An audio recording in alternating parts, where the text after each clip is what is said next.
All right, hello everyone. I'm live with my good friend, Apologetics Squared, who is rumored to be a real person rather than a square, but many people think that he still is merely a square.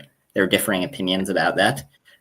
Scholars on the field of square studies, triangle studies is trigonometry, but square studies is its own field, disagree. So, Squared, who are you, for those who don't know? Who have been living under that's a very deep philosophical question. Who am I? I go by Squared, Apologetics Squared. I have a YouTube channel where I make animated videos about apologetics topics, more medium to advanced stuff. That's who I am. Today we're talking about a medium to advanced argument. Yeah. So Squared's channel is good if you want to watch these cute animated videos about very technical apologetics arguments that nicely breaks them down into sort of understandable in bite-sized pieces. So he has one about psychophysical harmony, about nomological harmony, about fine-tuning. He has various ones about sort of weird arguments where it's not clear if they work, but they're interesting and thought-provoking, like arguments for God from set theory and stuff. Even that stuff goes above my head. I stick to sort of simpler topics that the common man can understand, like the anthropic argument. So we have in the link in the description, there's a link to his channel, and there's also a link to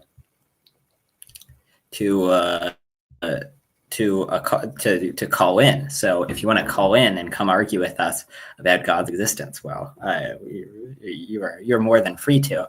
I guess. So should we start by explaining what the anthropic argument is and how it works for those who've been living under a rock and don't know how the argument works? Sure, yeah, and I want to make a video on it, so I got to get practice by explaining it. Usually, that's how I make a video. I explain it to people in real life 10 times, and by that point, I'm like, okay, I think I'm good enough at explaining this. I can make a video. Okay, so is all right? I can take the reins for a minute. Yeah. Okay, cool, yo. So the boiling it down to to a really simple analogy. I have a deck of cards. I either gave you one card from the deck or I gave you the entire deck. You don't know which I did. You don't know if I gave you the entire deck or if I just gave you one card. But I let you ask a question. You ask, okay, did you give me the ace of spades? And I tell you, yes, I gave you the ace of spades.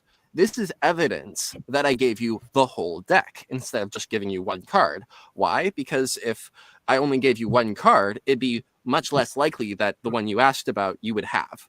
So this is an example where having more things makes the probability go up. And so you keep that in the back of your mind. There's a principle in anthropics, reasoning about my own existence, called the self-indication assumption, hereafter the SIA. And the SIA basically says I should reason about my own existence in the same way. If there were, say, a million possible people, and I find that I exist, that itself is evidence that more people have a bit of one person being created. Because if only one person was created, it'd be really unlikely that I, in particular, would be the person lucky enough to get created. If there was a million people, if all 1 million possible people, in this hypothetical, there's only a million possible people, but if all 1 million possible people were created, then it's not weird that I, in particular, was created.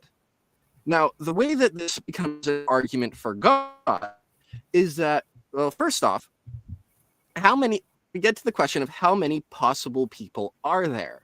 And estimates vary, but the answer is that it's not just infinity, it's a rather large infinity. Mathematicians have labeled this infinity Beth2, which very fancy. There's Beth2 possible people. So what this means is that your standard plain old multiverse. Just to clarify, Yep. Beth2 is a lower bound. It's actually probably more than that, we think.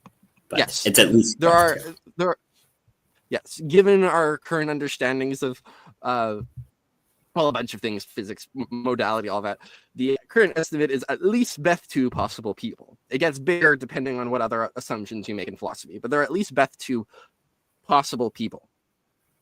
So the question is, okay, if we take the SIA and we think that there are Beth2 possible people, these two things in conjunction mean that we should think there is with virtually 100% certainty, Beth2 people do exist. So if there are Beth2 possible people, this very large infinity of possible people, at least, and me existing is evidence that there were more people created, okay, me existing is actually infinitely strong evidence that Beth2 people exist. So that means that there is, with virtual certainty, there is a multiverse with at least Beth2 people in it. Now, I said I was getting to the God part. Here's the God part. There isn't a very good there is no good atheistic or naturalistic explanation of how you can have a multiverse with Beth2 people. On theism, you have a very simple, straightforward explanation. God didn't leave anybody uncreated. He created every possible person, so that's why there are Beth2 people. But on atheism, there isn't any really good explanation. All the standard, elegant explanations of a multiverse usually only get you like Beth null, Beth 0 people, or Beth 1 at best. But Beth 2, this higher order one, there isn't any good explanation of that. So that's the argument in a nutshell. And then, sorry, it's reading the comments. Oh, did I cut out there? No, you're still here. Sorry. Assuming your most recent sentence was, my Wi-Fi's a little. Okay. Yeah, I was reading a comment. Somebody said there's Beth 1.9999, which is funny. Funny comment. The subscripts of the Beth numbers are ordinal numbers, and real numbers are not in the subset of ordinals. So that comment is technically actually incorrect. Sorry, nerdy joke.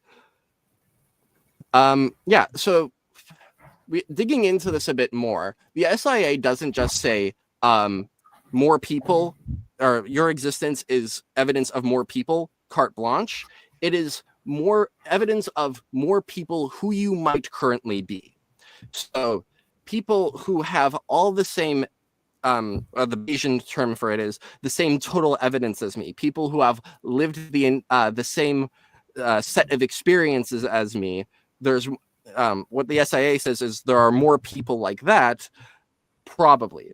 Theories that say that there are as many people as there could be with my same set of experiences, there's more of them. And I should think there are more of them in virtue of my own existence. And the most elegant explanation of that is still that, create every possible person, which would happen to include lots of epistemic doubles of me. Right. So the argument, it gets a little bit complicated and technical, but I think the core idea is pretty simple and easy to understand. The basic idea is just you should treat your existence as being the sort of thing that's likelier if more people exist. And then theism predicts more people on average than atheism because God has the ability to make a really big multiverse filled with tons of people. And so for that reason, you should think theism is more likely. So really, there are three contentious steps. There are basically three steps in the argument. The first one is this principle called the self-indication assumption, which says that your existence is likelier if there are more people, and it's likelier by a factor of X if there are X times as many people that you might be. The second one is that if you accept the SIA, then you should think that the number of people that exist is the most people that there could be. Because if your existence is 10 times likelier if there are 10 times as many people, and 1,000 times as many likelier if there are 1,000 times as many people, then if the number of people is the maximum number, then it's going to be infinitely likelier than on any smaller infinity, given that each infinity is infinitely smaller than the ones below it.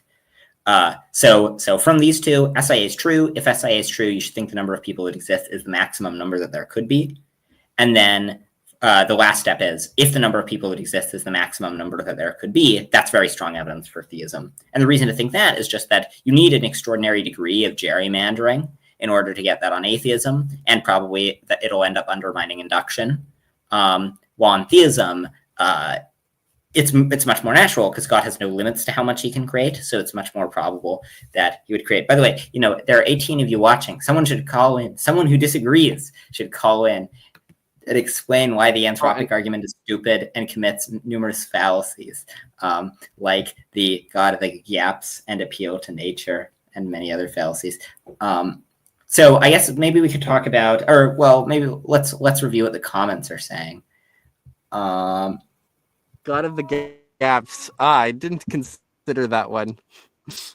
Sorry. Yeah. To be clear, Noah's a friend of mine. He's making a silly comment. I'm a theist, but I think this argument is interesting. One, if God were to actualize either world A or world B, and world B is worse than world A, God could not actualize world B. C, we will have to be in the best possible world. Well, I think that gets you to thinking that God actualized. First of all, I don't know if God would always actualize a better world if there are two worlds, A and B, because maybe there is no best world. Maybe he could just always keep making better and better worlds. And so just like there's no highest number, you couldn't say that there's some ideal mathematician who, when writing down numbers, always writes down the biggest number. I shouldn't say ideal mathematician, ideal number writer-outers. For those who are wondering how to call in, the link to the StreamYard is in the description below. But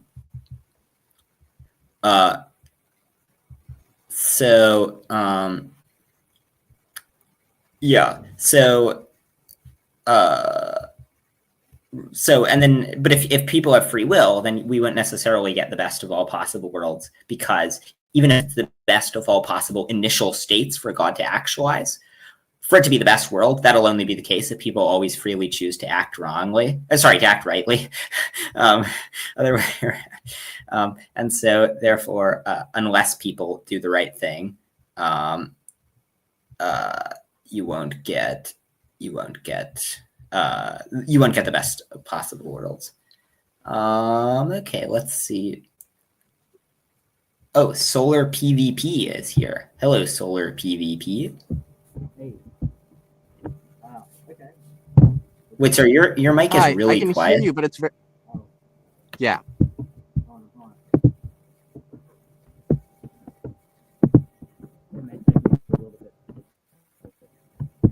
It kind of sounds like you have like a Bluetooth microphone that activated on the other side of the room, and that's the. Or something.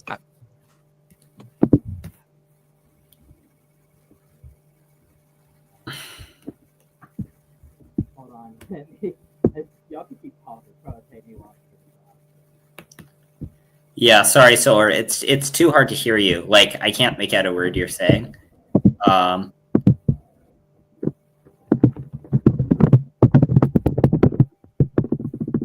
I don't know. Maybe try calling back in when your mic is working better or something.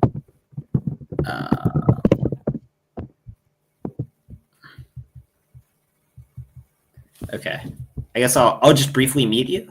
But yeah, okay, yeah. But yeah, happy to have you back when your mic's working better. Yes. Well, okay, this might be a good question for you.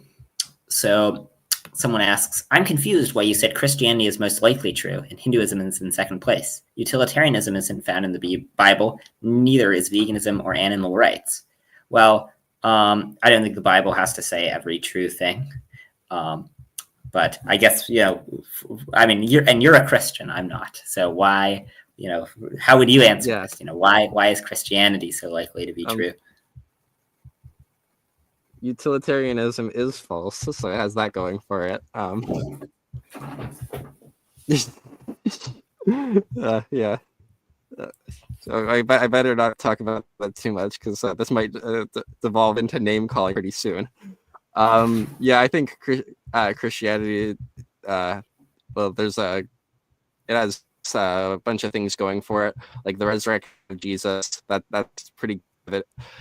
Like, it's not just that it's particularly difficult to explain what went on surrounding the events of Jesus's life and death and resurrection without appealing to like a resurrection, but also that went on to generate like the most popular religion in the world by numbers. I think that's a big plus in favor of Christianity, because divine hiddenness, I think, is a problem, and Christianity basically in a sense it has the least bad problem of divine hiddenness, because it's the most popular religion. And well, I think it also gets a lot of stuff right about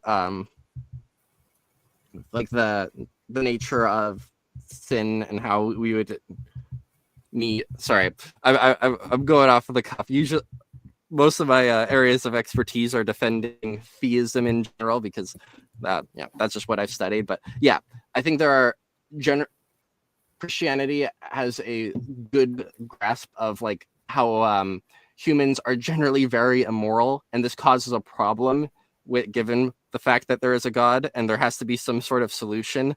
And also, we would expect God to be very much spearheading that solution in a very unique way, and so Christianity gets that right.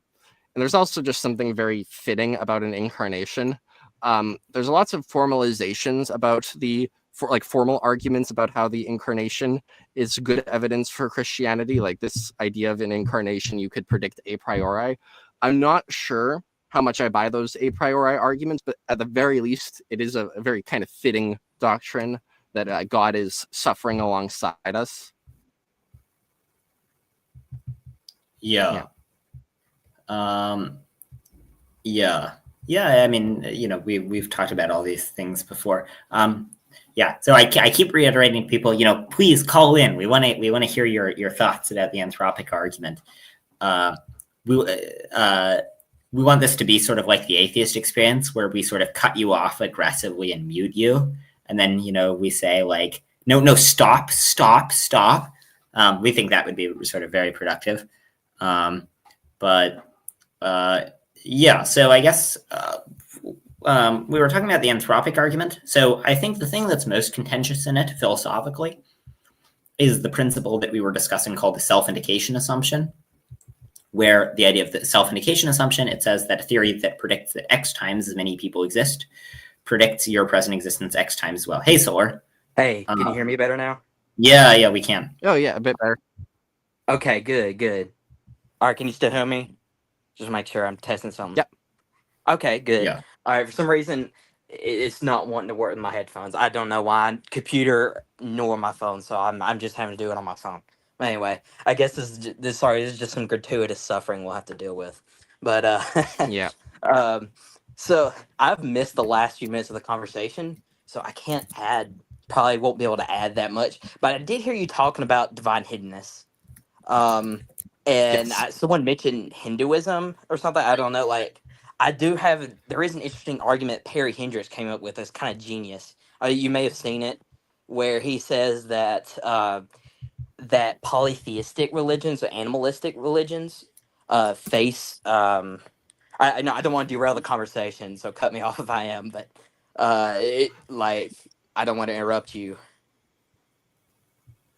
You're good. There's just a bit of a the intention of the stream was to talk about like anthropic arguments, psychophysical harmony, but now the comments are kind of asking for like justifications of Christianity over Hinduism, so like kind of interreligious stuff. So Okay. that's where the conversation's at right now.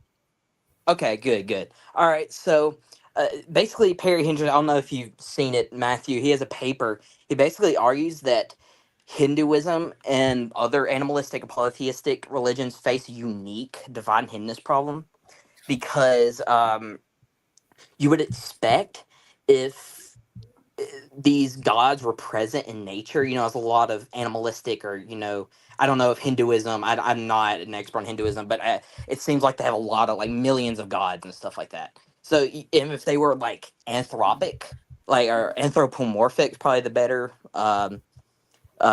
is probably the better term.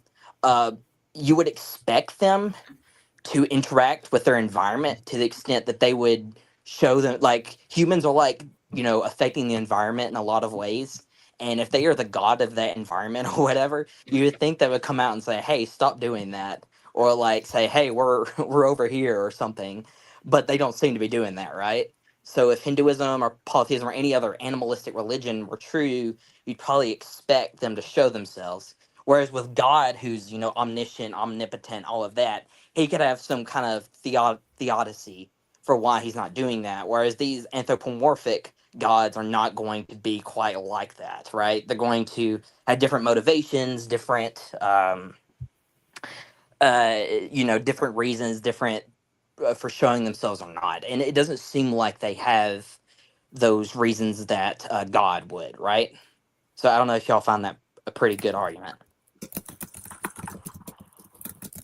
I think that would be good against like certain forms of Hinduism, right? Like if certain forms of like animism. Yeah, right. I think it would depend on the details. I think you might get this applying to Christianity as well if you believe in angels and demons, which Christians tend to. But I think generally the response there that I think is most plausible, especially because the best theodicy in my view involves invoking angels and demons, is going to be to say that the archons, the sort of these celestial deities, really need to work together to have any significant effect. So they don't really, have very significant effect in the world, because otherwise it's a big coincidence that none of them are intervening in major ways. Yeah, I think, and I also think that's fitting if you buy the kind of theodicy I do, where you think that the reason the world went wrong is that the archons, these angel and demon-like characters who are tasked with making the world good, have failed in their task, where it sort of makes sense and is fitting that they'd have to band together and work together in order to bring about this goal, because that forges a kind of connection between the people who worked on bringing about the good, the goods of making our lives good. But yeah, I think if you just think that there are 1,000 gods who are running wild, in the world, it's a little bit, it's weird that we never see them.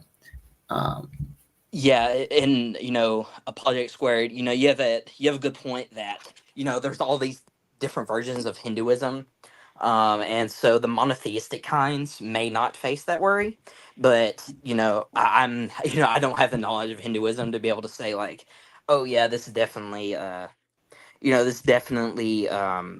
solves the problem, or whatever. But I do think it's an interesting consideration. And I don't know, maybe do these monotheistic versions of the Hinduism, do they believe in any of these other gods too? And as far as your point, Matthew, I forgot to say this about the archons, the angels and demons. I think the angels and demons in the Bible don't seem to necessarily work necessarily in the way that they do, like the gods do in other animalistic religions, right? So sure, there may have been a universal fall of the angels, as commonly talked about. That basically was the first, a lot of, was the real first fall or first sin in the world. There may be something like that. But in scripture, it doesn't seem like they really act like they're not going around the world like these other gods and these other religions are. And they're not. They're not like the god of the trees, or the god of the sun, or god of the lakes, or whatever. They don't go around hanging out in these lakes and saying, "Hey, stop polluting me." That's not what you would probably expect in I don't know if I'm being 100% clear here, but it doesn't seem like angels and demons. So I don't know if it would apply to Christian theology to the extent that would apply to a polytheistic religion in the other sense. And I'd imagine, and also to the other point about monotheistic Hinduism, like I don't know enough to say for sure, but I'd imagine they have to be related to the other versions of Hinduism in some way, right? Do they not believe in maybe at least some lower gods? I don't know. The monotheistic ones generally believe in some lower gods, where they think that there is sort of a higher god who is a highest capital G god who is the source of everything other than him, and And then they say he explains the lower gods.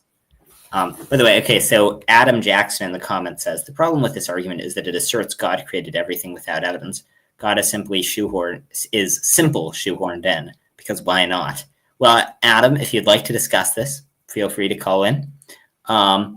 But I mean, you say it's without evidence. Some fact is evidence for a hypothesis if it's likelier if the hypothesis is true than if it's false. So, for example, a person's DNA being at a crime scene is evidence that they committed the crime because it's likelier that their DNA would be at the crime scene if the person committed the crime than if they didn't.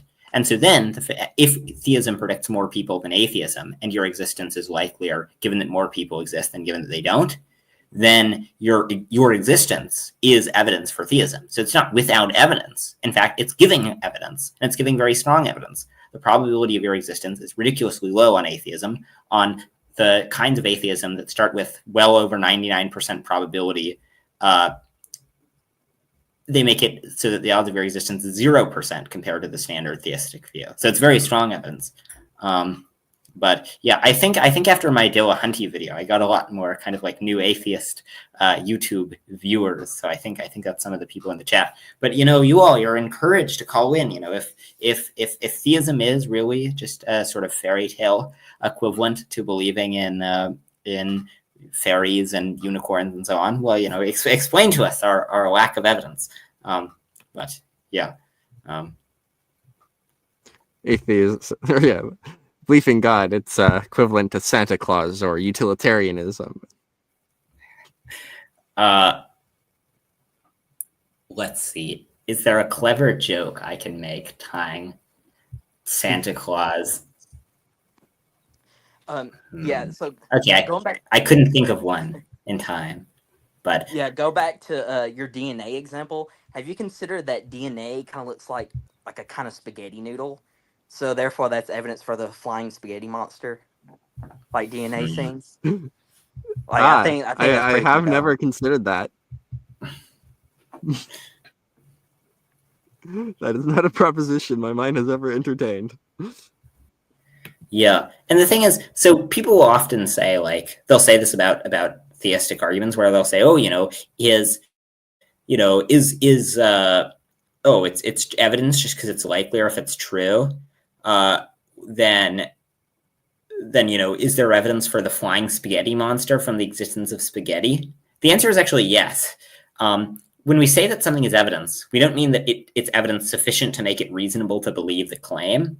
All that we mean is that all that we mean by this is that it makes the hypothesis more likely. And so, yes, the presence of spaghetti, it's likelier that there would be spaghetti if there was a flying monster made of spaghetti than if there was not, right? If there was a spaghetti monster responsible for making the world, that makes spaghetti more likely. So there's some evidence of the flying spaghetti monster. Of course, it's not evidence even remotely in the vicinity to make it reasonable to believe.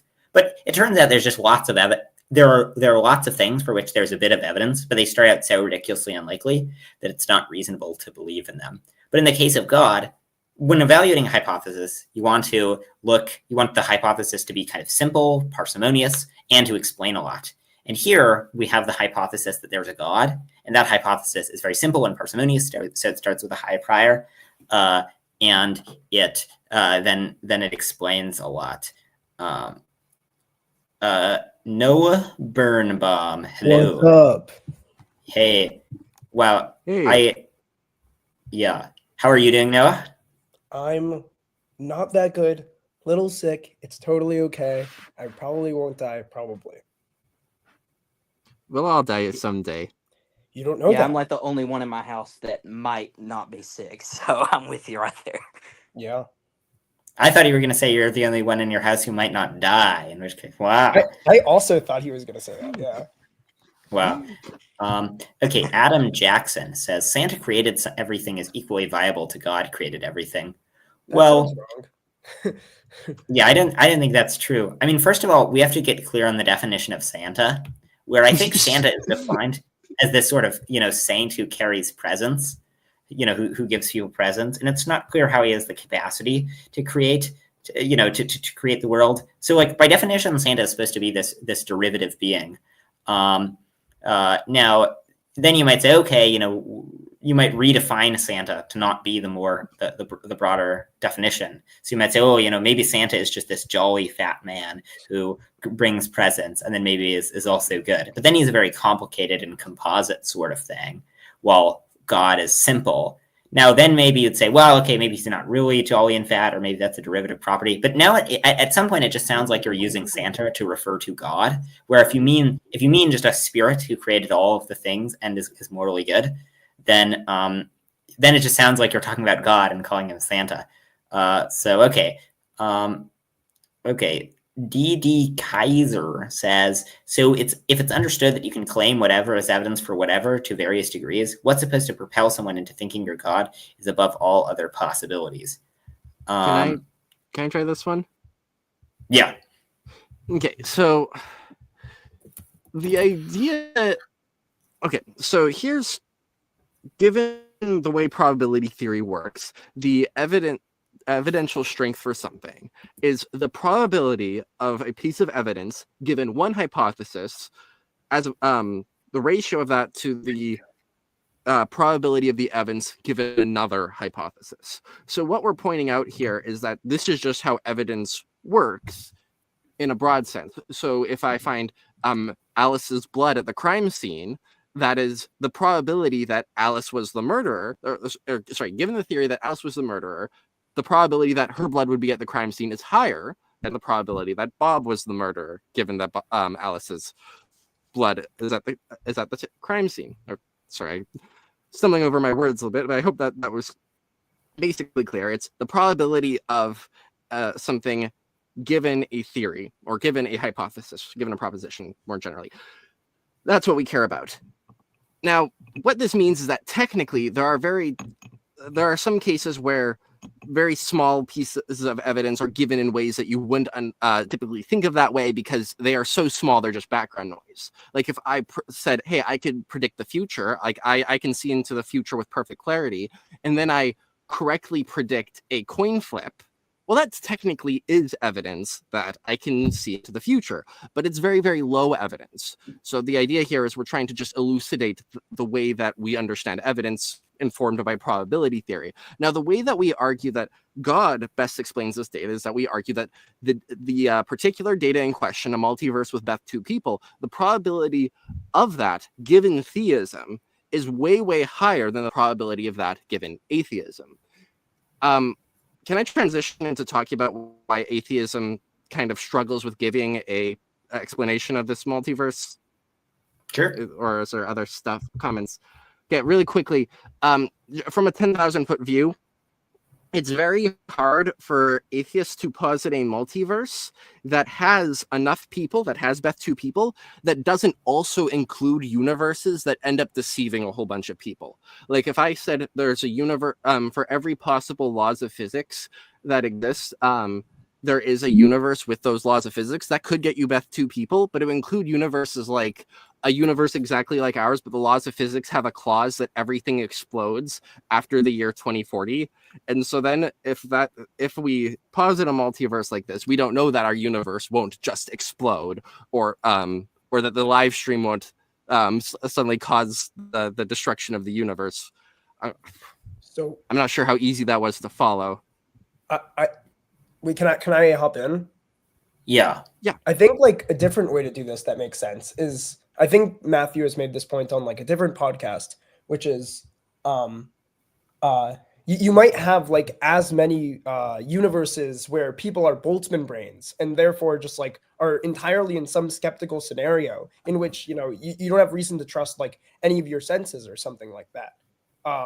And so, because you have as many, sort of skeptical scenarios as you have regular scenarios, well, maybe, then basically you can't trust yourself under this sort of model. But maybe if you think that, there's a God exists, this God is like loving, or this God is like good, that this is like very unlikely or something like that.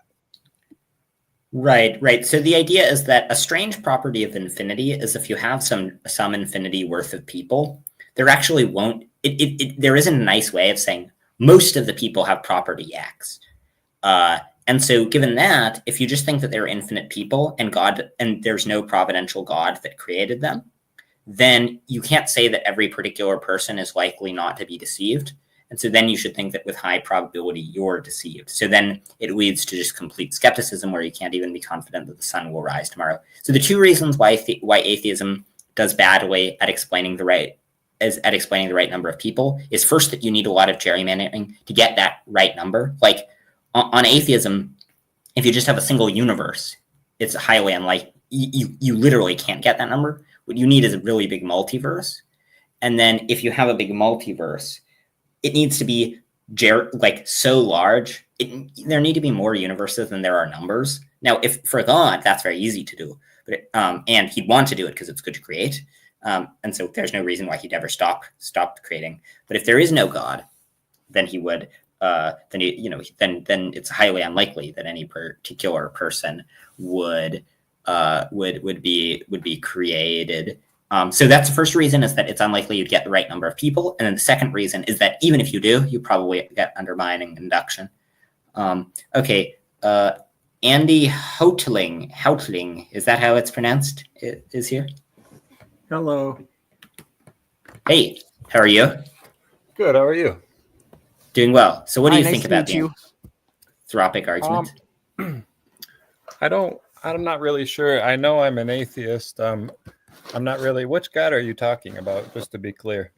So I think this argument tells you that a God of some form exists, and then after you conclude that a God of some sort exists, then you want to use other arguments to figure out what kind of God that is. So, for example, then you'd consider the historical evidence for, say, Christianity, if you want to figure out if Christianity is true, and so on.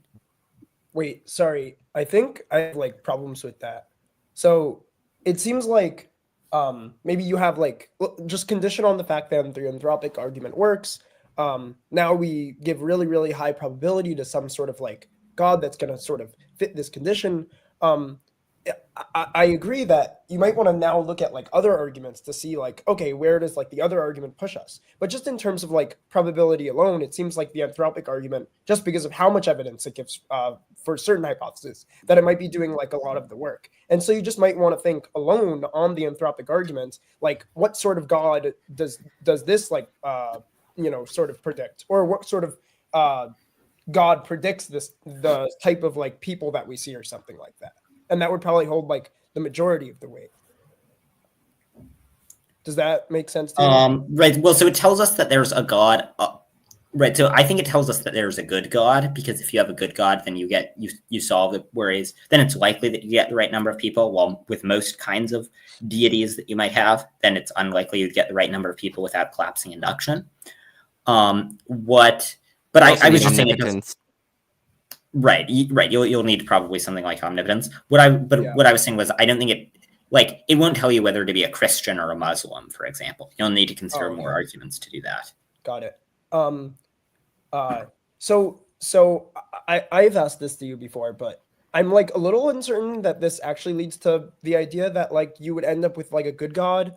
So it sort of seems like under this hypothesis, you just imagine some being, don't know if it's conscious, maybe it's conscious, maybe it's not, whatever, just something that just wants a lot of observers. And so I understand that there's problems with this on a simplicity level, and it define, and sort of it depends on how you can sort of reduce goodness to a property that is extremely simple. But if there's some sort of way to reduce just the property of wanting many people to be some very, very simple idea, well then it seems this God would have the greatest probability by so much. Right. So I think the argument, only the things it updates you in the direction of are a God who would create the right number of people without collapsing induction. And then in terms of the question of what you're now, and so then it'll just depend on your priors in the different gods who would create that. Now, it happens to be that I think basically, the view that there's a perfect God is independently plausible. And so then it just gets another big update. But right, if, for example, you started out thinking that an evil God and a good God were equally likely, then I think the argument probably won't update you in that direction. So, I mean, actually, I think maybe it will, because an evil god who creates a huge infinity worth of people, that definitely undermines induction, because you probably need some sort of special stuff. You need God to be doing some work in order to not get undermining induction. By default, you get undermining induction, but an evil god would not have any special desire to make it so that we're not conceived. Deceived. Wait, so okay, Andy. So I guess which step of the argument do you disagree with? Do you disagree with the self-medication assumption that says that your existence is likelier if there are more people? Do you disagree that if that's true, then you should think the number of people that exists is the most that there could be? Or do you disagree that that if the number of people that exist is the most that there could be, that's evidence for theism? I actually disagree with none of those positions. I think that they could all be likely, and there's evidence for all three of them, and they would all point to a creator. But I guess what my question is that why would we jump to the conclusion of a deity to begin with, as opposed to, say, the universe being eternal? Well, the universe could be eternal, and there is a deity. The reason why we would think the conclusion that there is a deity is because we just got a lot of evidence for it, and it doesn't start out with a low prior, where we just got a lot of evidence from the fact that the number of people that exist is the most that there could be, which, as we've seen, is ridiculously improbable if theism's false, but is very likely if theism's true. Can you explain what you mean by it being improbable? I know what the word improbable means, but just like how so in this? Well, I mean, it's improbable because, so when we talk about how improbable something is in this kind of Bayesian framework, what we're looking at is what odds would you give to the thing happening on theory A versus theory B, right? So the reason why it's evidence that you committed the crime if your blood is found at the crime scene is that it's likelier that your blood would be found at the crime scene if you did the crime than if you didn't. So if someone told you, okay, how likely do you think it is that your blood would be found at the crime scene given that you committed the crime? They'd say, I don't know, maybe 40%. Given that you didn't, very low, maybe like 1 in 1,000 or something. So and so therefore it's good evidence for a god. But I guess what I was asking is what leads you to the conclusion that it's improbable for life to exist, with the population? Is it population you were talking about? So we're not talking about the probability of life existing. We're talking about the probability of you in particular existing, where the idea is that if life only exists in a single universe or in a relatively small multiverse, or even in an infinite multiverse, assuming it's not the kind of gerrymandered multiverse that gets you the most people that there could be, then only 0% of possible people would ever come to exist, and then it's infinitely unlikely that you would exist. So from the fact that you exist, you should think that the number of people that exist is the most there could be, and then that's good evidence for a perfect God who would be disposed to create the right number of people. Okay, Adam Jackson in the chat says, the problem with the argument is inserting God as a candidate explanation. It shows bias. You already believe in God while you're constructing the argument, and you insert God as the explanation. So this isn't right at all. So if, suppose we're trying to figure out if the person committed the crime, we don't have to believe that they committed the crime to consider the possibility that they committed the crime as the explanation, their blood being found at the crime scene, and then realize that it's likely or that it would be at the crime scene if they committed the crime, and so then take it as likely that they committed the crime. It's exactly the same with God.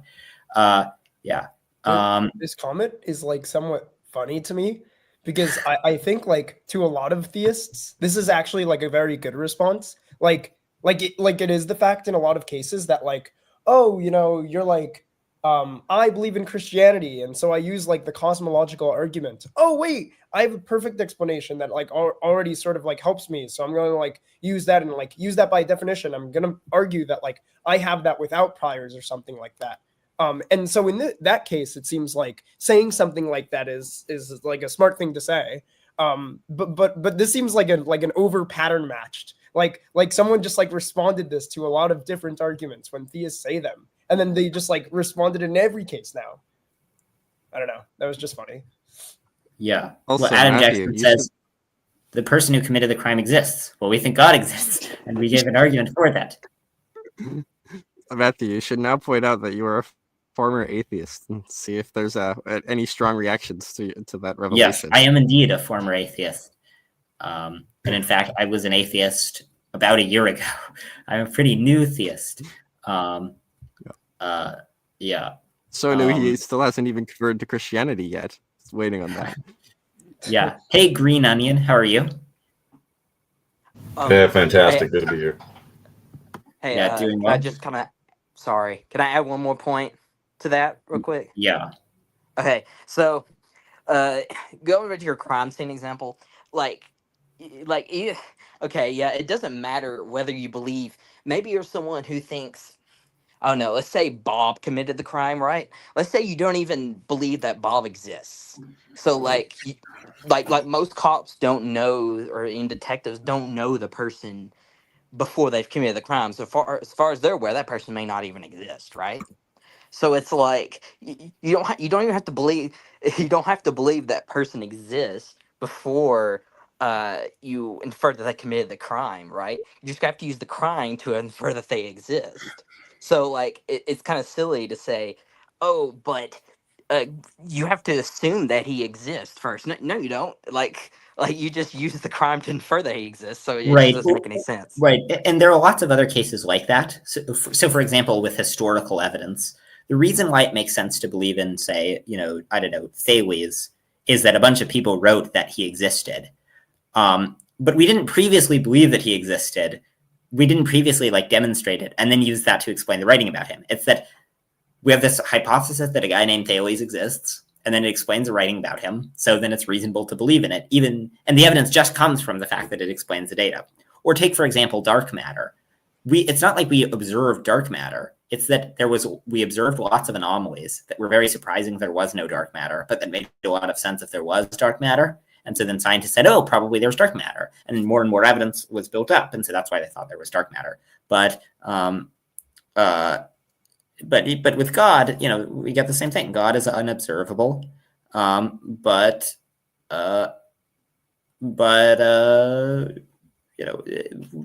lots of evidence for it in the form of stuff it explains. But to Green Onion, what do you think of the anthropic argument?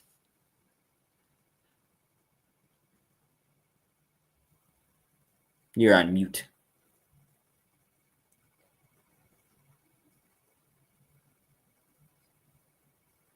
Well, everyone's on mute. No, Green Onion. Could I ask a quick clarifying question? Just a real quick question. Could you lay out, Yeah. I guess, because there are so many different types of gods with so many different features and functions, maybe it would help everybody if we defined what you mean by God, I guess. I could take this one, or do you want to? Supernatural. Yeah, Apologetics Squared. Do you want to define it? Okay, yeah. So, and I think you should define it in a mutinously contentious and pompous classical theistic way, where you apply the theistic principles. Yeah, God is the very foundational force of being. Yeah. Yeah. God is not a being among beings. He is being. No, I'm kidding. Yeah. So by God. Okay, so me and Matthew go back and forth on what the simplest definition of God is, but one way you could go about it. Okay, here's the definition I like. I like to say that God is the most good thing possible, and then I try to derive from that various attributes like omnipotence, omniscience, and omnibenevolence. Another definition that you could go with that gets you to a very similar sort of being is to say God. This is what Matthew likes to do. He likes to say God's an unlimited mind, and because he's unlimited, he would be unlimited in power, unlimited in knowledge, unlimited in his knowledge of the moral facts, and so would be omnibenevolent in virtue of that. Does that kind of answer your question, Andy? Yeah, I guess so. That's kind of already what I assumed, to be honest. Yeah, I mean, and specifically the basic idea is that the common properties that people think God has is he's all powerful, all knowing, and all good. Do you think that being powerful is a very sort of simple thing, like being I think in your view, like being very good is like a very simple thing with like, you know, like very little parameters on it, but maybe, you know, power is not like a reality or like a concept that actually like carves reality by its joints, and so that would require just like a bunch of parameters. I go I don't know. I go think back and power- forth. Sorry. Yeah. I personally think that like simplicity is a very complicated subject. Yeah, for sure. Whether or not if causal so I know that there are some people who define God as an omnipotence trope, like God and because then you just get God is pure unlimited power, and then from there God would have the power to know everything. And then you argue for a little bit of motivational internalism, and from there, God knowing all the moral facts means he's omnibenevolent. I don't know if that works. As a theist, what I like is that there are multiple routes to defining the same sort of the tri-omni God. That and so like if I have some wiggle room on where I come down on how simplicity works, and I can still say like the tri-omni God is a fairly simple entity. Yeah. So. Okay, I guess another one of my questions is like, it seems like if you drop the omnipotence part, you actually like get a bit of like, or at least if you have the omnipotent part, it's somewhat of a cost to your theory in that like, so maybe you want to say that this God can create like infinite people, but maybe you want to say that this God can't create like infinite like people that are in infinite like bliss or something like that, and so you know. Now you don't have to deal with all like this theodicy issue. So why don't you just, you know, posit a sort of God that is like, you know, very strong, but like only strong to like some degree. I understand you're like adding parameters because it's not just like some infinite number, but it might be worth it in terms of the end when you're looking at something like, yeah, when you're looking at something like a theodicy. Right. So I guess I think that it'll have trouble with all the good arguments for God. So if you say that God is limited in power so that he can't act and evil, well, first of all, it's very unlikely that a God who is limited in power would have enough power to create every possible person. Like it's very surprising that God has the power to make a you know gargantuan infinity worth of people to more than there are numbers, but he can't stop hurricanes. Second of all, I think it won't explain psychophysical harmony because this kind of God, you won't be able to derive his properties from a deeper property. And so then it becomes a coincidence that his behavior matches his desires. And then it pushes fine tuning up a level because he has a variety of improbable properties that go together. So then it becomes a coincidence why he has the particular kinds of powers and the particular kinds of motivations that he does. And then I just think it's going to be way less parsimonious because you have to build in these kind of arbitrary restrictions on his power. So it's like thinking that God knows every fact but one. That's a very bad theory. Sure. And I think this will be a bad theory. I think I get what you're saying there. Interesting. Okay. Yeah. Another question that I have just about like maybe like the reasoning behind like anthropics in general is something like so imagine just like one person just like gets created under your theory, and maybe this is like good you know a good like reasonable thing to do. This person should just like think that there are infinite amount of people that exist, and then like let's just say two people just like get created, or two people are just like whatever created in general. Then they should also think that an infinite amount of people exist. To the point where like every single like finite number that you give for people existing, they should think that like a non-finite number of people exist. And so in this scenario, you sort of have like infinite people like being very, very wrong about how many people like exist. This just seems like a weird property of anthropics. And I'm just curious about like what you think about this in general.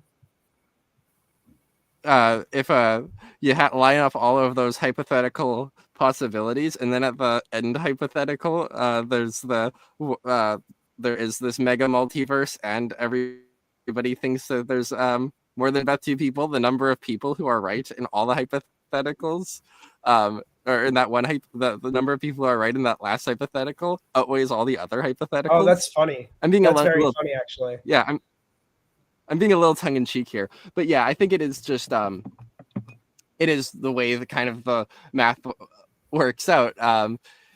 you shouldn't expect yourself to exist in any of these other hypotheticals. In the one where there's one person who's wrong, the world where there's two people who are wrong, and the world where there's any finite number of people who are wrong, they're not you. The only worlds the only worlds in which you exist with any reasonable proportion are the worlds with the mega multiverse thing in it. So that even if they're you got really unlucky and there is only like 1 million people who exist, it's almost a skeptical scenario because of the small portion. Yeah. Do you guys think that Right. there's like So and like here's an analogy. So let's say that there are infinite people that exist and they're put to sleep. And then, or it can be a large finite number, and then a coin is flipped. Let's say a 100-sided die is rolled. And if it comes up 1, every person wakes up. And if it comes up 2 through 99, then they wake up 1 random person. If you wake up, then you should be really confident that it came up 1, because it makes it much likelier that you in particular would wake up, even though that means that 99% of the time, at least someone is going to be deceived. Oh, that's a good analogy. I like that. Interesting. Yeah, thanks. So, okay, does anyone have any objections to the anthropic argument? Especially those of you who are being snarky in the chat and are saying that theism is, this like crazy delusion. Please, we want to hear from you. It is a crazy delusion, but it's not for these reasons. It's fine. It's okay. It's okay. Well, yeah, I do want to address something that someone said in the chat. So Lord Chromium said, we can still observe dark matter's effects on the universe and make predictions about how it behaves. How do we do this with God? Well, we can also observe God's effects. One of those, in fact, every time we observe anything, we're observing God's effects. But in all seriousness, so how do we know that, say, the gravitational lensing is dark matter's effect? Well, the way we do it is we say, well, if there's a thing like dark matter, this is expected. But if there's not, then this is very surprising. And so then we say that gravitational lensing is evidence for dark matter. But if we don't believe in dark matter, but then you can do exactly the same thing with God, where you can say, look, there are these features of the world. If there is a God, these features are expected. There's no God, these features are not expected. So it's evidence for God. It works exactly the same way.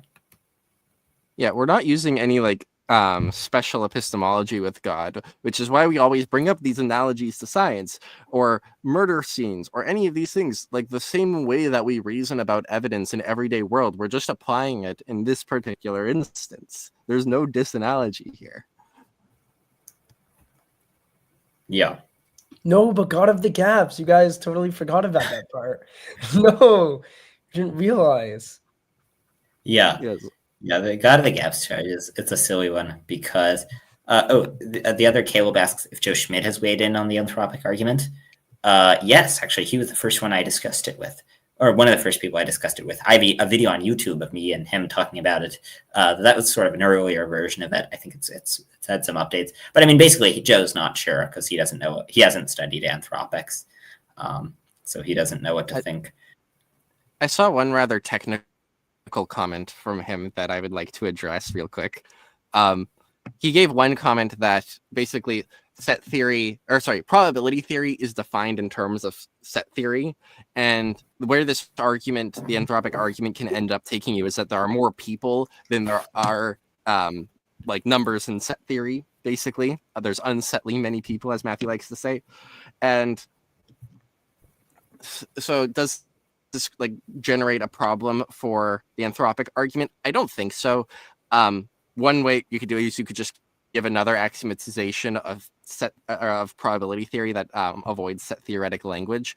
Another way you could do it is you could model it in a way where you're not considering unsettling many options, and then you could still model it with set theory. You have one element you have a set with 2 elements. One of the elements is there are unsettling many people. The other element of the set is that there are not fewer than unsettling many people, and that can be modeled with set theory, even if you can't model all the intermediary positions with set theory. If I can add another point, there's also some interesting objections to maybe this would be considered too fringe or something, but I don't think so. It's been a while since I've read it, so I can't really describe his argument super well or anything. But in Approaching Infinity, Mike Humer he raises some interesting objections to sets being a real thing. So maybe Wait, sorry. don't. Sorry to cut in. There's another person who wants to join the stream. Does anyone want to leave? Because there's a maximum of 6 people. Oh. Okay. Okay. Already just dipped. That was crazy. Yeah. Bro. Sorry, Solar. You're good. Do you want me to continue? Hey guys. Yeah, go ahead. So yeah, I was just gonna raise that Mike Humer does raise some interesting objections to set theory. I thought they were good when I read them. So, some of his books still goes over my head. I'd have to reread Approaching Infinity, but I thought they were quite good. I'd have to read. But if he's right about that, then I'd imagine it probably wouldn't be a problem. But yeah, that's basically what I have to add. Yeah, though I think maybe that would also limit out the number of other people. Okay, someone else wants to join. Anyone else want to leave? Yeah, can I ask a question? Yeah. Yeah, what denomination are you guys? I'm the denomination of not being religious. Yes, I'm non-denominational, which is the denomination of being secretly Baptist, I guess. I don't know. That's the joke on the internet. Non-denominational, then you're secretly Baptist. But yeah, I don't have much any interesting denominational distinctives. Okay, Sorry. but the host of the show, who am I talking to? The host of the show, this is a Christian show, is that right? No. Not yet. No. Okay, Yeah, so that's a here's Christian. my question. I'm a Catholic. And I want to know why you don't take Jesus' words literally when he says, "Eat my flesh, eat my blood," in John 6:44. Guys, I think this is not a person. Right. I don't think that it was taken. Okay, I don't think that it should be taken literally. Okay, so when Jesus is talking to the masses, he uses parables a lot and metaphorical imagery a lot. And when he talks to his disciples privately and calls upon the same imagery, they're not acting like that they're about to be engaging in, eating human flesh, because, that would be very much against Jewish norms. Later on in Acts, Peter is shown all these unclean animals, and he actually argues with God, saying, "I don't want to eat these unclean animals." But we don't see anything approaching that when Jesus is giving him the bread, which, if Catholics are right, is his flesh. So I don't understand why there would be more of a reaction to eating unclean animals than to eating his actual physical flesh. Okay, so I'm probably not going to be able to convince you on a biblical argument, so I'll ask you, what is your final authority? Because Jesus actually gave his final authority to Peter when he gave him the keys. Sorry to cut in, but this is not a argue about Catholicism versus Protestantism stream. Yeah, I was going to say the same thing. Well, you guys are following a fake religion. Your Bible has 7 books removed from Martin Luther. You realize that? Why, as I said, look, I'm not a Protestant. But anyways, thank you for calling in, Katie. Okay. That was okay. fun. Yeah. Okay, Rajat. Hey. Also, Andy, you haven't said anything in a while. Do you have more things to say, because there's someone else in the waiting room? Yeah, I can get back in. That's fine. I do have more to say, but I'll just wait till there's room. Okay. If you. Hey, Matthew. Hey, Rajat. Yeah. Hey, how are you? I want to ask, what does Dustin Crummett thinks of anthropic argument? Yeah, this really saddens me. Dustin is not yet. He's not yet on board with the anthropic argument. He's not against it. He just says he doesn't know about anthropics, so he doesn't want to come to a view. It breaks my heart every day. I'm crying right now. So sad. I'm shocked. I'm shaken. have you like asked some of the more like some of the people like who are into like mathematics? Because I had a chat with Kevin, private chat, and he said I think a student who had a bachelor's degree in like mathematics was not Sorry, really who's Kevin? Kevin Valier. Like is this Kevin Valier. okay? Valier, right? Okay. I'm your Facebook friend, by the way. I don't know if you remember Rajat, right? Okay, so Wait, no, Kevin, I know you. Exchanged many yeah, Facebook great. messages. Yeah. So Kevin Valier said like I think he knows someone who's like very good at like mathematics. He's doing PhD in philosophy at Princeton, and I think he said like that person who has like this mathematics degree, like bachelor's degree in like mathematics or something, was not really cool with anthropic argument. Like, do you know like mathematicians like who have like saw your like anthropic argument and like, yeah, it's pretty good.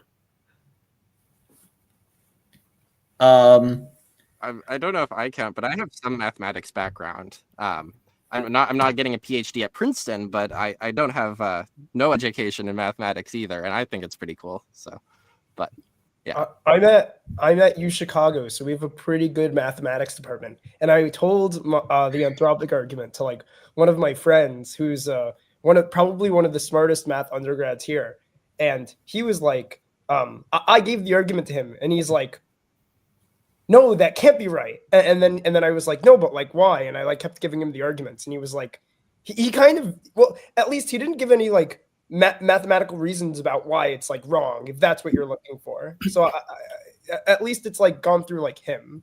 He knows a little bit. He knows like somewhat about like probability theory. He does more like analysis stuff, but yeah, and I've talked over some people who know a bit more math about it.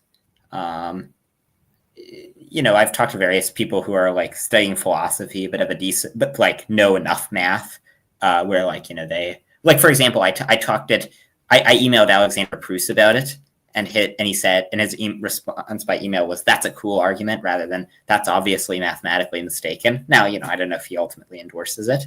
He didn't say that much about it, but you know, I think it's unlikely that it rests on a basic mathematical error, especially because every single part of the argument is something that's been endorsed by philosophers, but you know, who are mathematically competent. It's just the anthropic argument just puts together a few different parts. So it just puts together SIA, which, like, you know, says your existence is likely if there are more people, with the idea that on theism, every possible person would be created, or at least, you know, a giant infinity worth of people would be created. So I don't think it hinges on anything contentious in math. But if there's any specific mathematical objection, happy to talk about it. Or if it's too specific and requires math above my pay grade, then probably happy to offload it to Apologetics squared, because I'm not a math. Yeah, I think I'll just say like I find anthropic argument plausible. Like it seems intuitive, you know, like it's pretty nice. Yeah, I guess it would be nice if someone with like a PhD in statistics, I think Mon Zero is one, right? Like Mon Zero, you know, like I do not know his like name. Him on Substack. Yeah, Mon Zero, and like he Yeah, also yeah. has a YouTube channel. He's a utilitarian, right? And he has like a PhD in statistics. So what does Mon Zero think about anthropic argument? So he was not on board, and then he and I had a conversation about it, and now I think he's uncertain. Oh, so he went from like it's not cool to like I don't know, right? Yeah. Okay, so I guess that seems interesting. That seems like you were able to, I think, at least persuade him a little bit, I guess. Persuade him a little bit, you know. Yeah, I will say that I have had various discussions with people who know math about like some things having to do with anthropics, and normally what they say is, "Oh, well, that's easy," you know. If you think about it mathematically, and then they'll just all give wildly inconsistent answers about how to think about it, which I think shows that it's not actually the hard part is in the philosophy and not the mathematics. But yeah, okay. Oh, okay. All right. Andy Hotling's still here. So anyone wanna leave? Anyone who has no more questions. Yeah, we could also. I'm leaving. I'm leaving. Okay, sounds good. Nice chatting with Jet. Bye, Rayjet. Nice. Wait, Yeah, Sam maybe we'll wants to take ask someone my else's question. question. Do you Wow, want people are. it? Yeah, go ahead. People are joining as fast as others can leave. A new person just joined. Okay. Yeah, sorry. Hello. Hey, I Yeah, can so leave. I had like 3 questions. Or wait, is it me talking or? Okay. Yeah. Sure. So Yeah, good. I had 3 questions mainly. I'm not Have well your read on anthropics. And by the way, I mean, someone mentioned maybe someone has a stats PhD. I'm doing a data science degree, so I mean, maybe I could help a little bit. But I mean, as far as I could think about it, the SIA seems okay, except for like maybe the prior is improper, but that's not a huge problem. But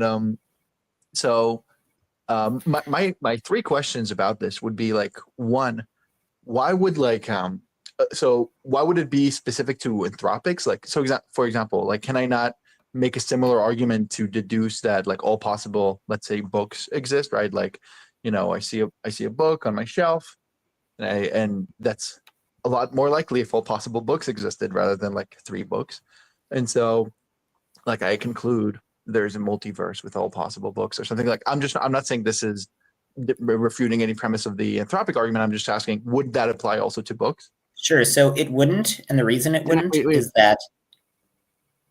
I just wanted to point out on one of Matthew's blog posts, he wrote, "I feel as though I spend about a third of my life explaining why this parody, if SIA is true, why not think there are loads of other things like chairs and tables and rocks, is false? This includes by email, in person, and by phone."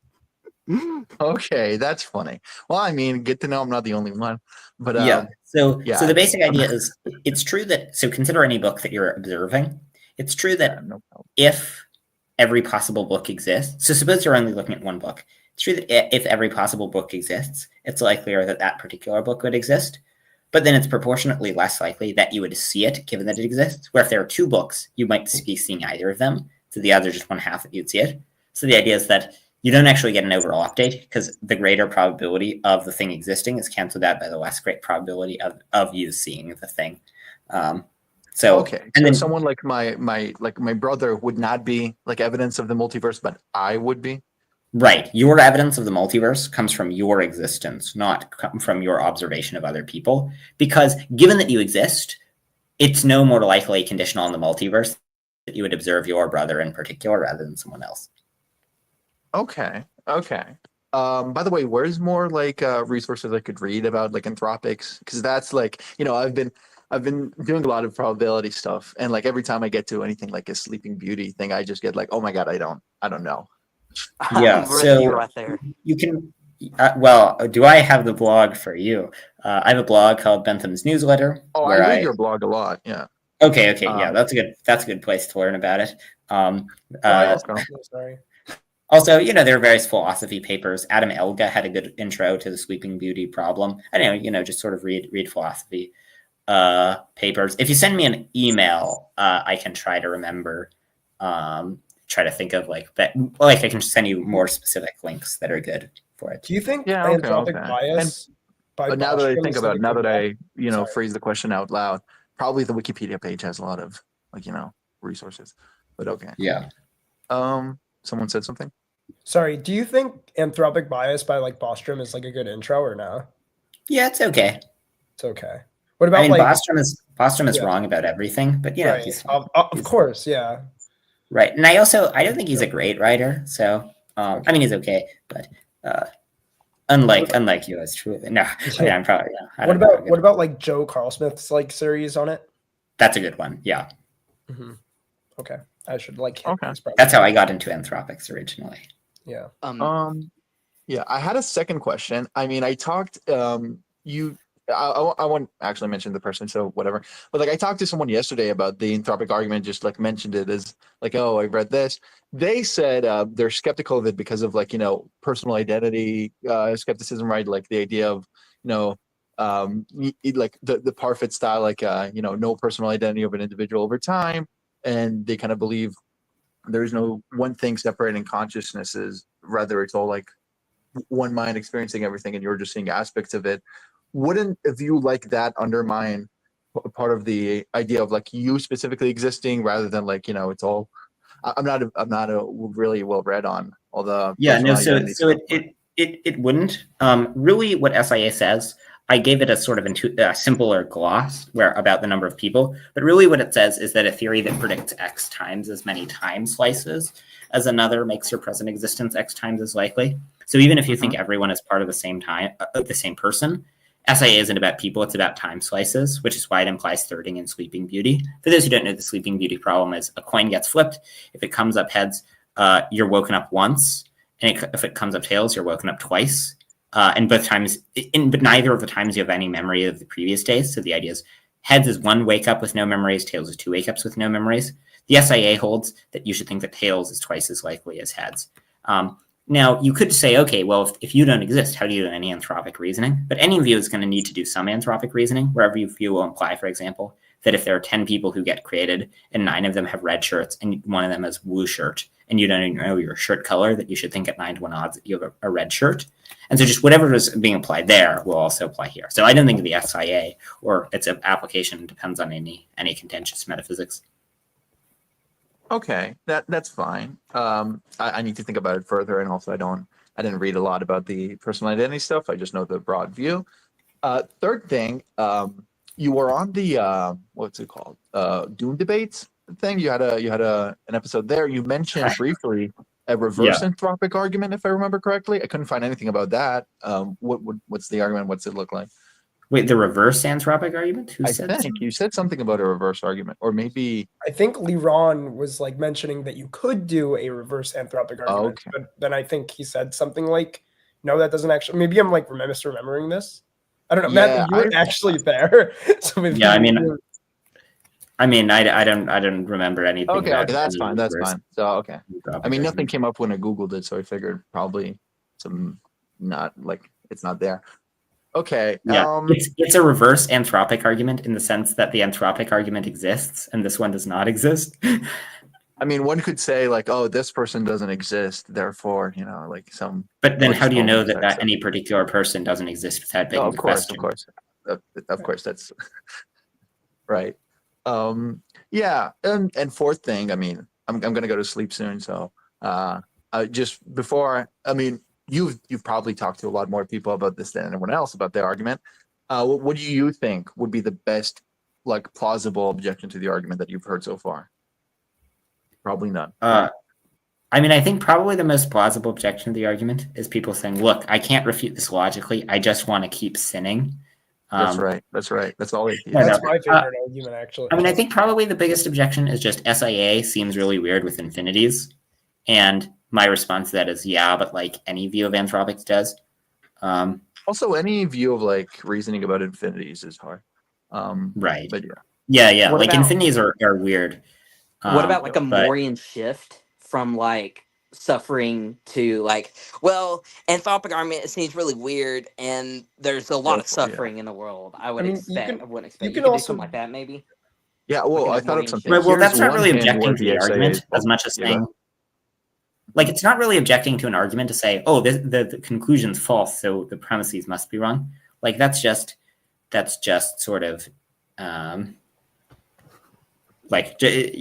not objecting to any premise, right? That's just sort of explaining why you're not ultimately moved by the argument, which is fair, I think, like, if I were still an atheist, I would say, yeah, the anthropic argument gives lots of evidence, but, like, I just, have more evidence for atheism. But, yeah, okay, there's some more people who want to ask questions. Anyone want to leave? I can leave. It was good talking to you. Yeah, nice talking, Soar. Yeah, well, have a good one. Bye. Oh wait, sorry. I didn't mean to boot you before your time. No, you're good. I was about to hit leave, so you're good. I'll have to do this more sometime. I'm starting like an actual job soon, so I won't be. So I may not be able to do it too much. But if you do more on the weekends, I definitely could join and talk more. This is a lot of fun. So yeah, sounds good. All right, nice seeing you, Soar. Bye. Thank you. Bye. It seems like you could just reject like moral realism, and then sort of doesn't end up with you to God, but you do get like really weird things. Yeah. So I think that the argument theism basically can't be right unless moral realism is true, contra David Paulman. And so I think the argument would just give you a reason to affirm moral realism, because it just gives you a massive update in favor of the conjunction of theism and moral realism. Oh, okay, I see. Yeah. Hey, Stars. Yeah. I heard you have had an objection to SIA. And by the way, just for those in the backstage, the next people to join will be Fire in the Sky and then Pete. So yeah. All right. Let me see if I can be coherent here. Are you familiar with the work of John Norton, philosopher? No. So he has a couple of great books on, the theory of induction, how does induction work in science, and so on. And he's a big critic of Bayesian justifications of induction. He basically thinks, there are multiple different inductive logics.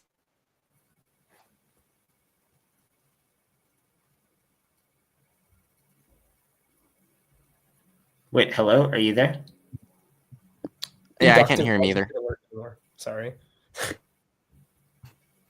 I think there's enough there for me to go off of while we're waiting for him to reconnect or work on his mic.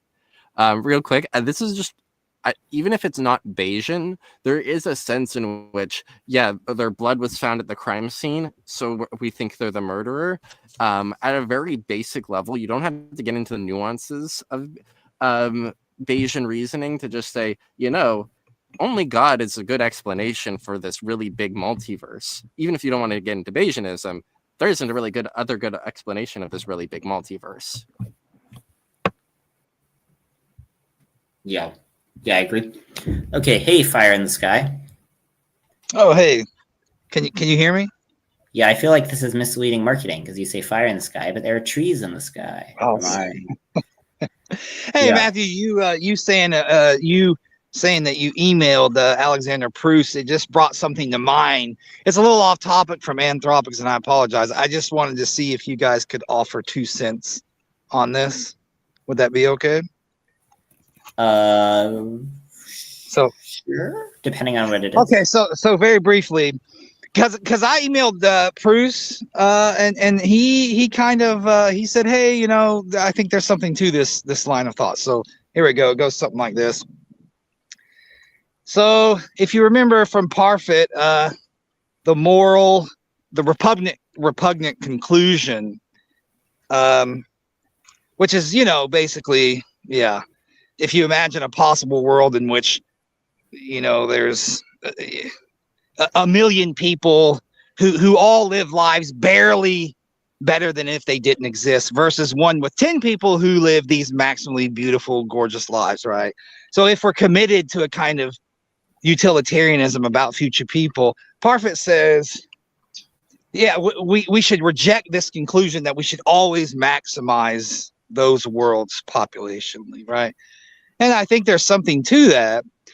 But what if we, I just thought one day, what if we imagine God to be a kind of maximal repugnant conclusionist, and so he creates all possible worlds that are better than worlds that fail to exist, right? So that's kind of the moral cutoff, as it were. So he doesn't create any world that would be better if it failed to exist, and creates all possible worlds that cross the line.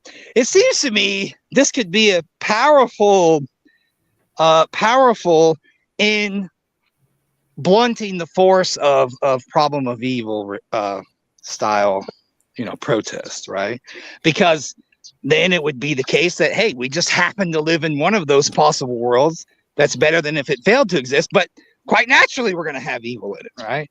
And so we could even exist like on the polarity. We could even be in one of those barely makes the line worlds, I don't know. I think that there's something to this in blunting the force of problem of evil rejections. But also, it seems to me, if God creates all possible worlds in this way, another thing it seems to solve is the question of, well, if God is maximally good, does he then have to create the maximally good world, right? If you remember Leibniz and all that. So it would solve that as well, it seems to me. So I don't know. What do you guys think about this? So Can I jump in? or yes, Square, do you want to say something about it? I actually made a video with a Theodicy that's virtually identical to that. I called it the really annoying Theodicy, which has the upshot of its acronym being RAT, because I think it's a very annoying Theodicy to deal with. But one question is, okay, let's say there was a skeptical scenario of God creating a version of squared that was created at the beginning of this live stream. So I have a memory of living a life before this, but it's all fake. The universe was created at the beginning of this live stream. That is a deceptive scenario that I do think, although I'd be living in a skeptical scenario, probably would still be worth living in. So I wonder, does this Theodicy undermine induction? I gotcha. I have nothing to add. Hold on, let me just. Yeah, that's a worry I have for the Theodicy, where the Theodicy, I think it does undermine induction, and it makes it so that theism makes no specific predictions, because no matter what happens, it's perfectly consistent that then you can't say that theism predicts some particularly good and improbable features, because theism just makes it so that every good world is created, and so then theism predicts probably a sort of kind of motley smear of just like all the good worlds. So then we'd expect to be in a world of that's good overall, but is mostly random chaos. I also think it's the wrong way of thinking about people. Like, I think what you should think is that God, instead of making every possible world, what he cares about is people, and so he makes every possible person, and then gives them all the best lives he could. So yeah, that's my basic view. I mean, I think there are some other worries for the Theodicy, but yeah, those are the basic worries. It's also not clear, so God actualizes these worlds, 1 second after creating them. Why doesn't he just make them all infinitely amazing if he could? Because they've already been created and they're now distinct worlds. So yeah, it's kind of puzzling. But okay.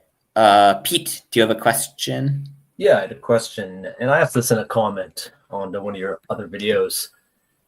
It was, how are you identifying this creator that is you're evidencing with this anthropic argument with an omnipotent being, or the being of the God of Christianity? Well, I don't identify it with the God of Christianity, because, as I've said, I'm not a Christian. Oh, okay, yeah, fair enough. Yeah. But how do you know it's an omnipotent being, as opposed to just a being that has the power to create an infinite number of humans? Sure. So the idea is that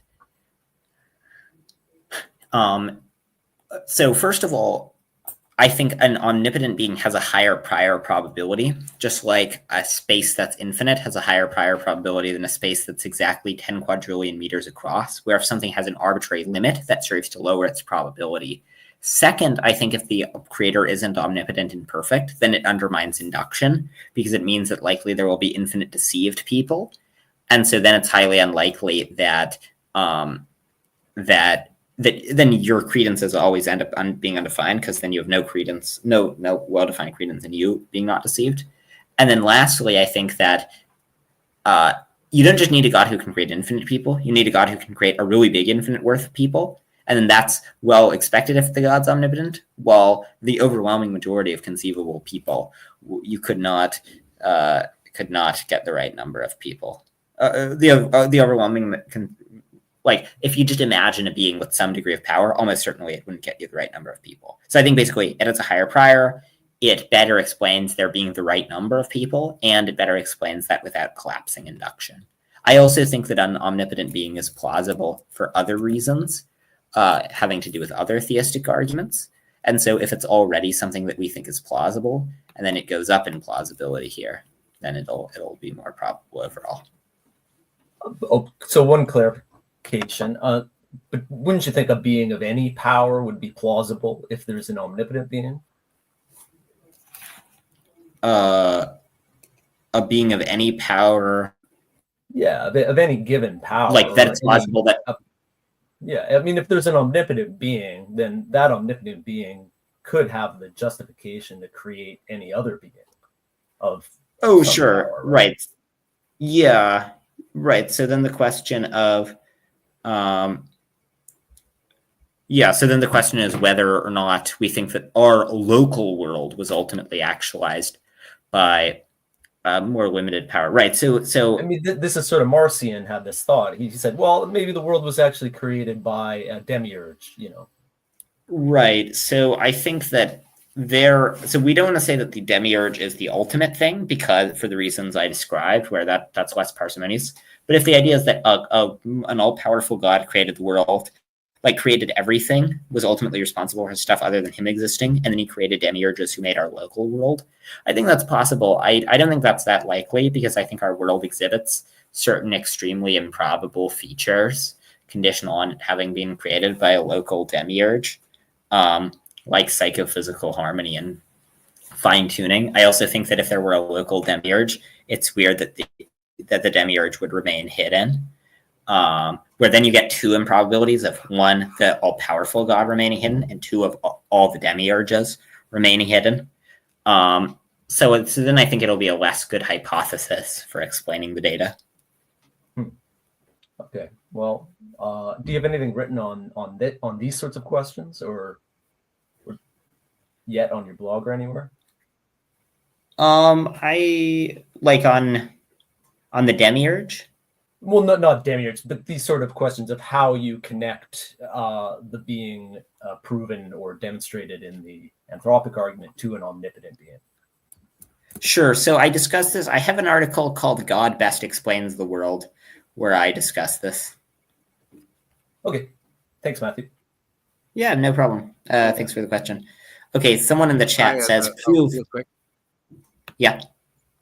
Oh, real quick. I believe in angels and the idea of powerful beings that are not as powerful as God, that God created. I mean, that's broad enough that my belief in angels would fit that description. Although I would avoid the demiurge, the demiurge description of these beings, because being a good Christian, Gnosticism bad.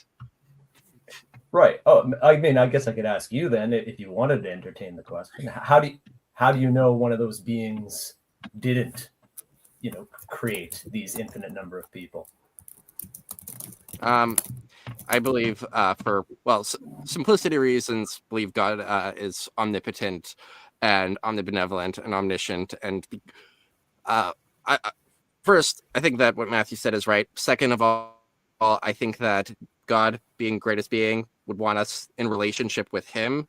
And so it'd be kind of convoluted if there was a demiurge that became incarnate, died for our sins. We get to heaven, then he has to point over there. That's the being that you're eventually going to be ending up in union with. Seems to add a lot of complexity if we're the ultimate in the state of creatures of union with God is going to be the same. But isn't that makes just sense?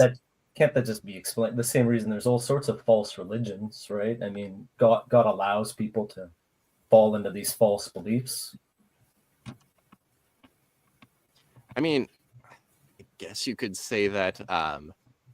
And so maybe he's up there and he's looking down on maybe people like me who remain skeptical, and they're like, "Oh, look at him. He's not falling for these, logical games which lead you to worship, the demiurge. He's staying faithful, Okay. I think it's the Incarnation provides a bit of a more compelling story of God coming down and suffering with us instead of making it this test of. I'm going off the top of my head here, but that seems to be a bit of a more compelling story of what a perfect God would do than to set up this series of deceptive tests for us. Oh, but maybe also a jealous, less like non-perfect angel, like a fallen angel might want to do the incarnation too and convince you to worship him that way. Like, so how do you know the incarnation shows the omnipotence as opposed to just, a very powerful being that wants you to worship him? I'm not sure I understand the question. So there is an omnipotent God who wants us to be in relationship with him. Sure. And the incarnation would be a super cool thing for him to do. And he's just not doing it? On my hypothesis or my skepticism, it would be that the incarnation was not from the omnipotent God, but was from this lesser being that is just trying to get you to worship him. Cool. So I suck, right? I'm sinful, or to use less religious language, I have done all sorts of unethical things, and I am plagued by vices. And I think there has to be some sort of solution to that. On this hypothesis that you're putting forth, is there any solution to that we have available to us, or is the idea that we're just on our own until this veil is torn away and there's not much we could actually do? Well, maybe by showing patience, and showing good judgment. Yeah, I mean, I'm definitely going to work on these things on my own. We're getting a bit. Yeah. I think maybe we're getting a bit far afield from the anthropic argument, like Christian theology. Yeah, you're right. Yeah. Okay.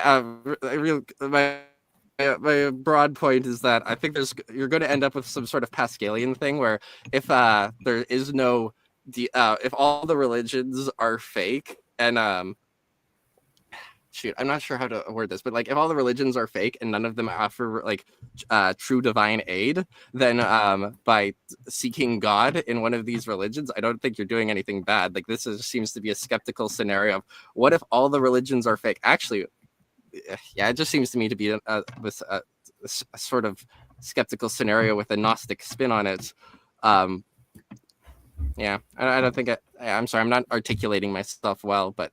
Oh no! I think you're making a good point, but yeah, we are getting off. So thanks, Matthew, and I'll just sign off now because you did direct me to something. So thank you. Yeah, thanks for coming on. Nice chatting. Yeah, thanks. Okay, some questions. The chat has been chattering away. Oh, Stars, are you back? I'm here. Yeah. Okay. Hey. All right. So I was describing John Norton's theory of induction, where he thinks, there's a variety of different inductive logics, including something like Bayesian updating, but which one you're licensed to use in a specific situation depends on certain background facts that justify the usage of that inductive logic. So he doesn't think there's like a universal inductive logic, because what justifies induction is a certain background fact that licenses a specific inductive logic. And so he had some arguments against Bayesianism. For example, one problem with Bayesianism that he sees is that it cannot distinguish between evidence being against a certain hypothesis, evidence against a certain hypothesis, and evidence being neutral. Because, for example, say you have two hypotheses. One hypothesis predicts the evidence amazingly well. That means that, the evidence given not the hypothesis is going to be, the probability is going to be very, very low, right? But imagine we have a situation where, you apply some standard Bayesian reasoning, you have some variable that can take up many values, and then you use you're completely ignorant about what value it could have. And therefore, you appeal to the principle of indifference, and suddenly you're giving it a very low probability, which is like, it looks exactly like you're saying there's evidence against that specific value. So it seems like Bayesian is just not incapable of being neutral when it comes to evidence, because it's forced to giving low probabilities in cases when there are many variables and you just start doing some indifference reasoning and so on. But so anyway, he does some interesting stuff. He does develop some sort of inductive logic that is not, doesn't fall to such traps. So, and he has arguments against anthropic reasoning. He thinks it's all fallacious. So, for example, in the Sleeping Beauty case, there's only one thing that licenses you to make a probabilistic prediction, which is just the fact that you threw a fair coin. But after that, there's nothing you can update on. The fact that you woke up is not a fact that you can update on, because you can't appeal to the principle of indifference, because you have no background fact that your waking is a random sample out of all these waking ups. So a probability just doesn't apply there at that point. So that's what John Norton would say. So I think in the Sleeping Beauty problem, what you update on is the following fact. You update on the fact that you're awake now. And the idea is that right now, it might be the second day, in which case you being awake now is only true if the coin comes up tails, or it might be the first day, in which case it's no evidence either way. And then when you're clear about the uncertainty about which day it is, then you end up getting a 2-to-1 update in favor of tails over heads. So let me just ask it this way. Suppose that you're woken up once in the Sleeping Beauty problem, then the coin's tossed, and if it comes up tails, you're woken up again. Okay, so you wake up, and you don't know what day it is. You think your credence should be 1/2, right, in the coin coming up heads? Yes. Okay, now you're told that it's the first day. Okay. Now what should be your credence in the coin coming up heads? It's the first day prior to the coin toss is what you're saying. Right. There's one day, right, yeah, it's day one, which is before the coin toss. Yeah, the coin, the probability of the coin is 1/2 for getting heads. Well, no, but hold on. Conditional on the coin coming up tails, the odds that it would be the first day today are only 1/2. After all, if you knew that the coin came up tails, you would only assign 1/2 probability to the coin coming up to it being the first day today. Well, in contrast, if you knew the coin came up heads, then you would assign 100% probability to the coin coming up to it being the first day today. And so then you'll just get a 2-to-1 update in favor of tails over heads. And so then you should be at 2/3 on the fair coin that hasn't been flipped yet coming up heads.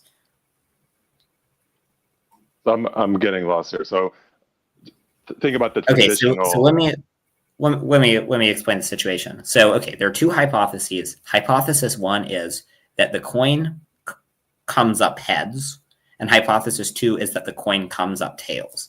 Okay, and first you don't know your birth rank, and so you think to yourself, well, if the coin comes up tails, today might be either the first day or the second day. Well, if the coin comes up heads, today can only be the first day. Then you're told, actually, today is the first day. Well, as we just established, that has a 100% probability if the coin comes up heads, and only a 50% probability if the coin comes up tails. So now you'll get a 2-to-1 update in favor of the coin coming up heads. So now, because you were previously indifferent between heads and tails, now you should think at 2-to-1 odds that the coin comes up heads. But now you know that the coin hasn't been flipped yet. So now you think at 2-to-1 odds that a fair coin that hasn't been flipped yet will come up heads, based on the fact that if it comes up tails, the second person gets graded. That's not what John Norton would say, right? Because John Norton doesn't think you can apply the indifference principle to be indifferent about which day it is. So you can't even apply probability at that point. Sorry, so he would say that you don't have probabilities across what day it is. So prior to knowing, so he would disagree that you should think that if the coin comes up tails, there's a 50% chance that it's day one. Well, the probability of the coin coming up heads or tails is always going to be 50%. No, that's not what I was asking. I was asking, given that the coin comes up tails, what's the probability that it's currently day one before you know your birth rank? Like if when you haven't been told your birth rank, should you think are the odds that today is day one, given that the coin comes up tails? So you're saying you don't know whether it's the first day or the second day, but you know that the coin came up tails? Is that what you mean? Well, it doesn't have to be that you know that the coin came up tails. It's that you're just thinking about what the odds are, conditional on the coin having come up tails.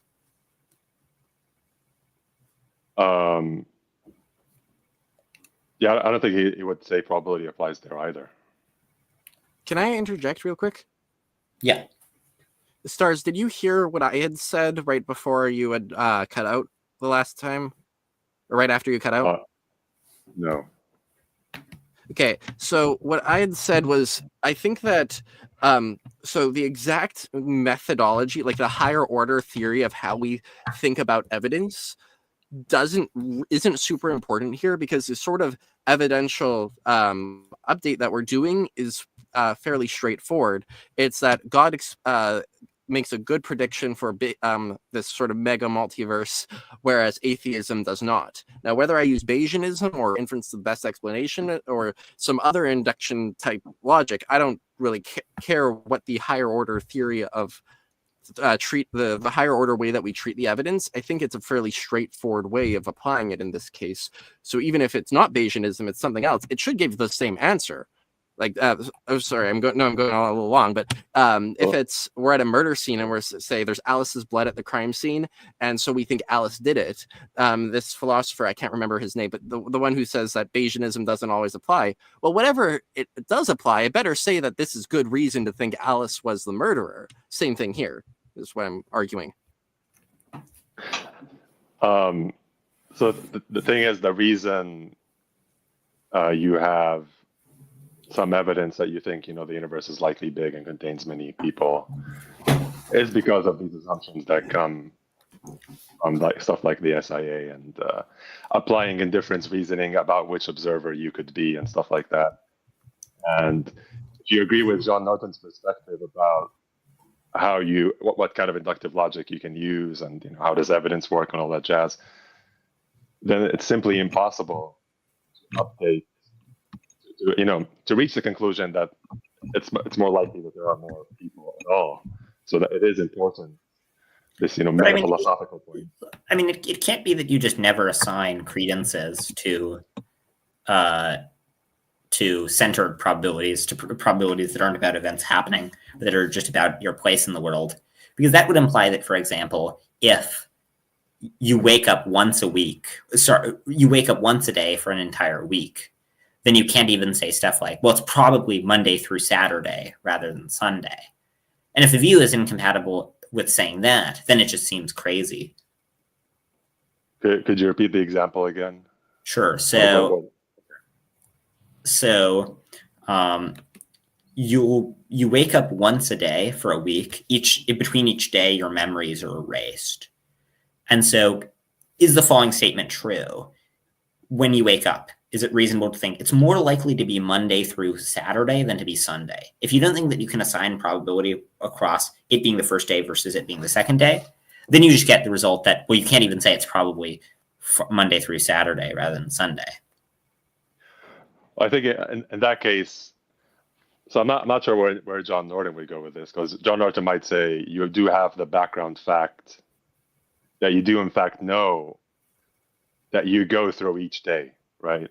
As a human being, you do pass through these days, so the set that you do in fact pass through the set of possible states. You could say exactly the same thing about the Sleeping Beauty problem. When we're considering the conditional probability of it being day one versus given that it came up tails, well, we're assuming that in the background that it came up tails.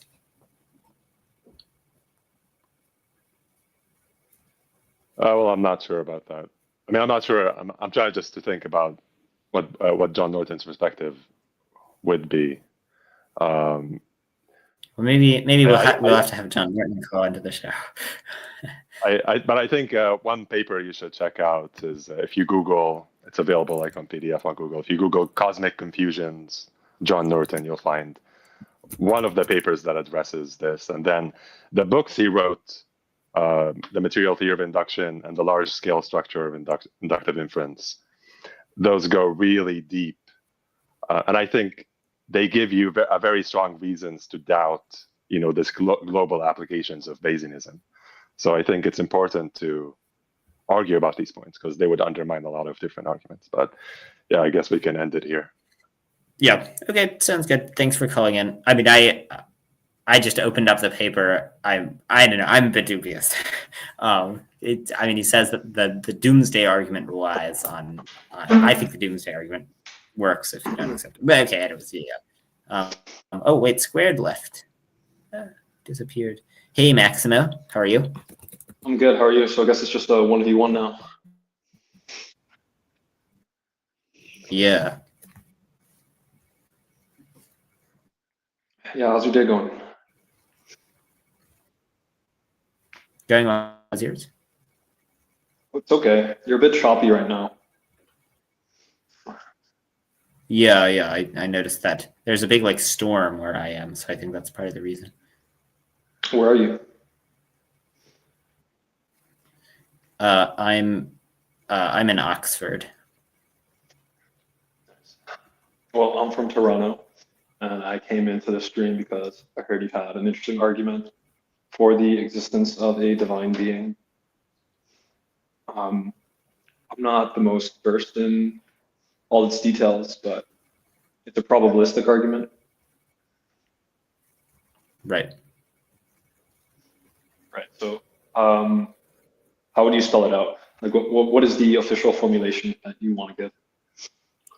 Sure. So the idea is, so basically there are 3 steps. The first one says that the self-indication assumption, which says your existence is likelier by a factor of x if there are x times as many people that you might presently be, is right. So the idea is, like, for example, suppose a coin gets flipped that creates 1 person of heads and 10 of tails. The SIA says that you should think upon being created that it's 10 times likelier that the coin came up tails as that it came up heads. So the idea is, first we accept the SIA. Then second, if the SIA is true from your existence, you get infinitely strong evidence that the number of people is the most that there could be, right? Because if a theory that says that there are x times as many people makes your existence x times likelier, a theory that says that there's the most people that there could be makes your existence infinitely likelier than theories that say that there's a smaller infinity. And then, so the idea is that, so first, your existence gives you evidence more people. Second, if that's right, then you should think the number of people that exists is the most that there could be. And then thirdly and lastly, if the SIA is right, then I think if these first 2 steps are right, then I think there's really strong evidence for theism. Because if there's an all-powerful God, given that it's good to create, this God would be expected to create a giant multiverse filled with the biggest number of people that there could be.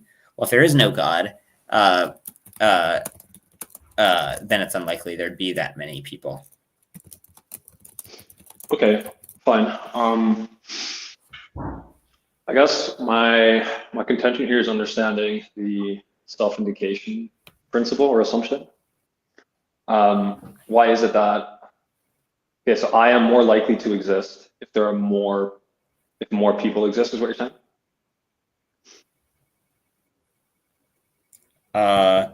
Yeah, it's that your existence is likelier if there are more people in the class of people that you might presently be. Yeah, I guess the issue I take here is when you say, you go, if I were to say to myself, I am more likely to exist, and by that, when we say that, do we mean that I am more likely to be Maximo? No, we mean you're more likely to exist. Well, I just don't see the difference there because, when I say I, all I could possibly be referring to is Maximo there, right? If I'm using I. Oh, sorry. Oh, you said Maximo, like that's your name. Yeah. Right. Well, we're not talking about just some guy named Maximo. We're talking about you in particular. Yeah. When I say Maximo, I mean in like the proper name, like specific identity sense. Yes. Right, but I don't see why. I don't see how that's the case. Like, it seems that if there were, if I were to say it is true that I am Maximo, right? Like, what could make that true?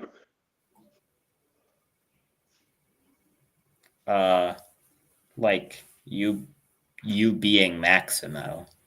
Right. So Maximo is Maximo, right? That's all that's required for I am Maximo to be true when I utter that proposition. Well, but Maximo has to be that this particular Maximo exists. Well, this particular Maximo is the only Maximo, right? Well, not necessarily. So, like, okay, here's a way of seeing why SIA is right in this case. Okay, let's imagine there's one Maximo, and then a coin is flipped, and if it comes up tails, there are 9 more Maximos that get created. Well, now suppose that you get created, and you don't know if you're the first Maximo or a later Maximo. We can argue that you should think at 10 to 1 odds that it came up tails, and this vindicates the SIA more broadly by saying, look, the odds that you're the first Maximo and the coin will come up heads equals the odds that you're the first Maximo and the coin will come up tails. But the odds that you're the first Maximo and the coin will come up tails equals the odds that you're the second Maximo and the coin has come up tails, which equals the odds that you're the third Maximo and the coin has come up tails, which equals the odds you're the fourth Maximo and the coin has come up tails. So in total, the tails hypothesis is 10 times likelier than the heads hypothesis. I guess my issue is that we're treating like Maximo like a common noun instead of a proper noun. So you're kind of like you're making my ontology similar to that of like like math. No, we're not doing that at all. The point is, there are some people that exist. You exist, and you don't know which of the people you are. At least All which people of the exist, right? Maybe. Well, would you would you agree that if I say something like every person exists, like you would agree that's tautologically true? Well, it depends on what you mean by person. If you mean by persons that exist, then it's tautologically true. If you mean possible persons, then no. Well, I mean, when we say persons that, in what way are we distinguishing a person and a person that exists? Well, what? So I just explained the way we distinguish them. One way you could talk about persons is possible persons. The other one is actual person. So if you mean every actual person exists, that's true. Okay, so I guess are you taking possibility and actuality to be properties of people, or how are you what's your metaphysic here to do this? Well, I mean, I guess I would think that being actual and being possible are properties of a person, but I don't think the argument depends on that. Look, the idea is just you exist, your existence is likelier if there are more people, so then you should think there are more people. So, I mean, which step do you disagree with?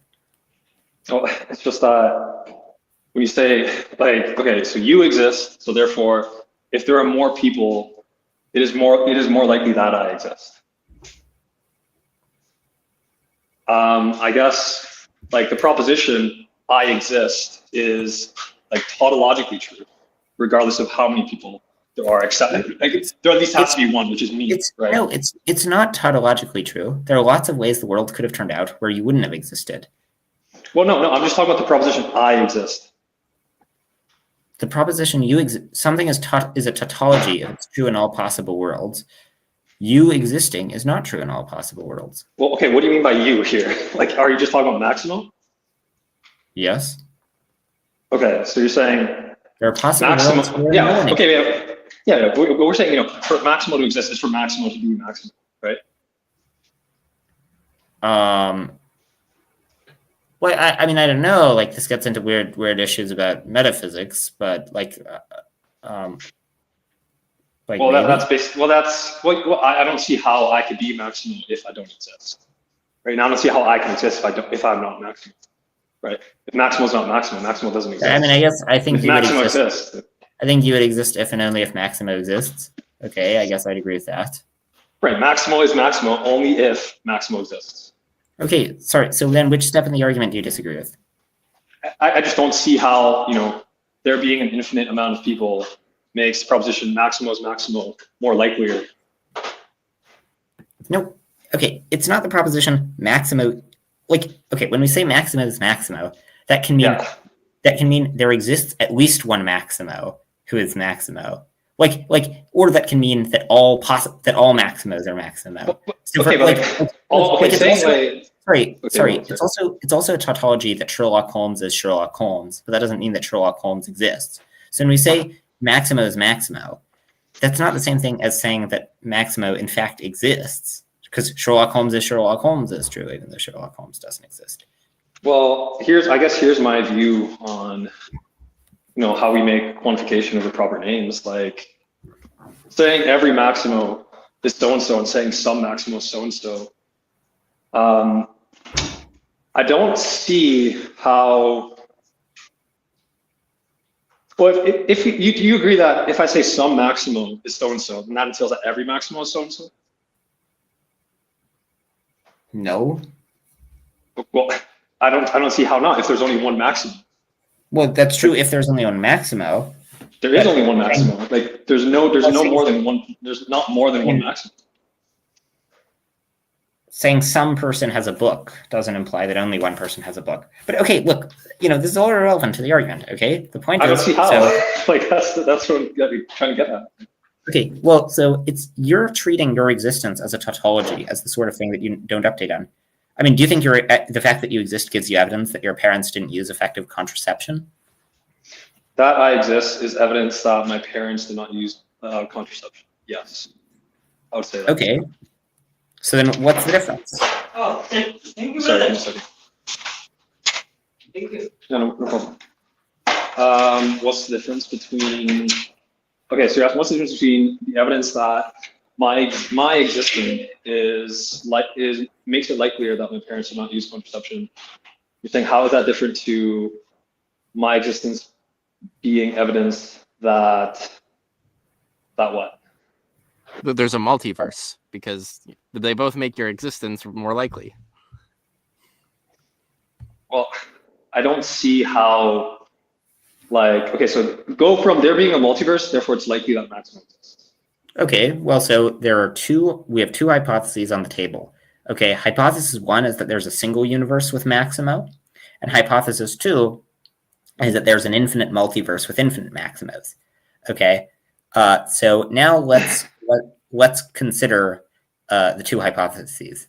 Okay, well, the odds that you'd be in the first universe, assume they have unequal prior, just say, okay, the odds that you'd be the maxima in the first universe, given theory 1, given the multiverse theory, equals the odds that you'd be in the only universe, given the single universe maxima theory. Then the odds that you're in universe 1, given the multiverse theory, equals the odds that you're in universe 2, given the multiverse theory, which equals the odds you're in universe 3, which equals the odds you're in universe 4, etc. And so overall, the theory that there's this infinite multiverse gets 100% of the probability space. Well, I guess my issue is that it's impossible for there to be an infinite amount of maximums. I mean, there can only be one maximo. No, okay, Yes, if but, you use maximo to rigidly designate yourself, right, there's only one person that is you. But the point is, you can know that you exist without knowing which person you are, right? So if there are 5 clones of you, one of them on planet 1, one on There planet can't be 2, 5 clones of me. Like, that's my point. Sorry, when I say clones of you, I mean people who have your exact set of experiences. So when we say that I would be those people. Okay, so if there are all those people would be the same.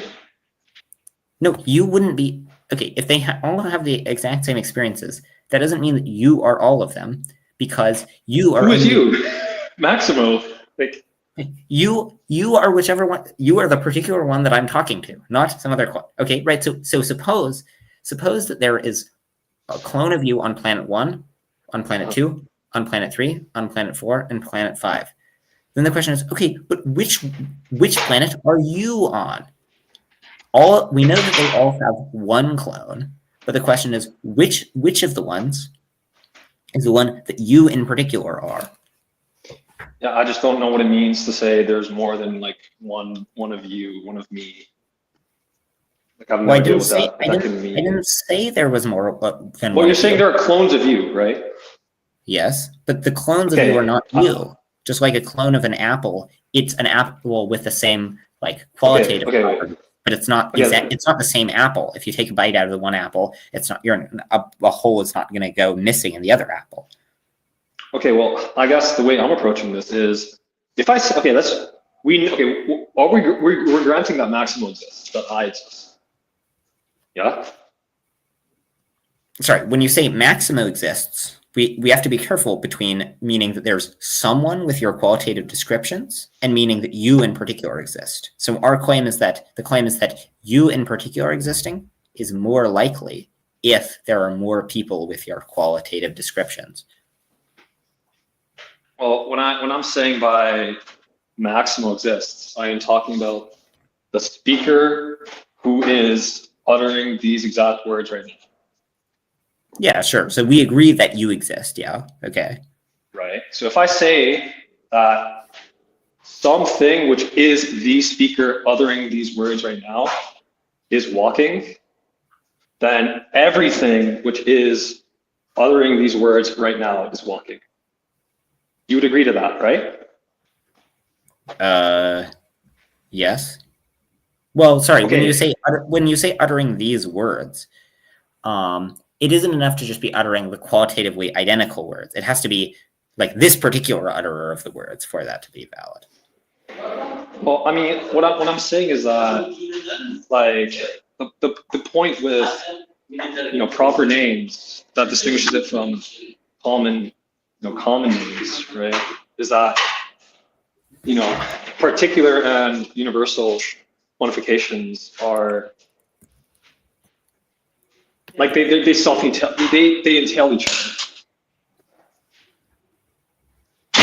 So to say that some maximo is doing so-and-so, that is just going to entail that every maximo is doing so-and-so, because the whole point is that we're using a proper name, right? Where there is only one individual.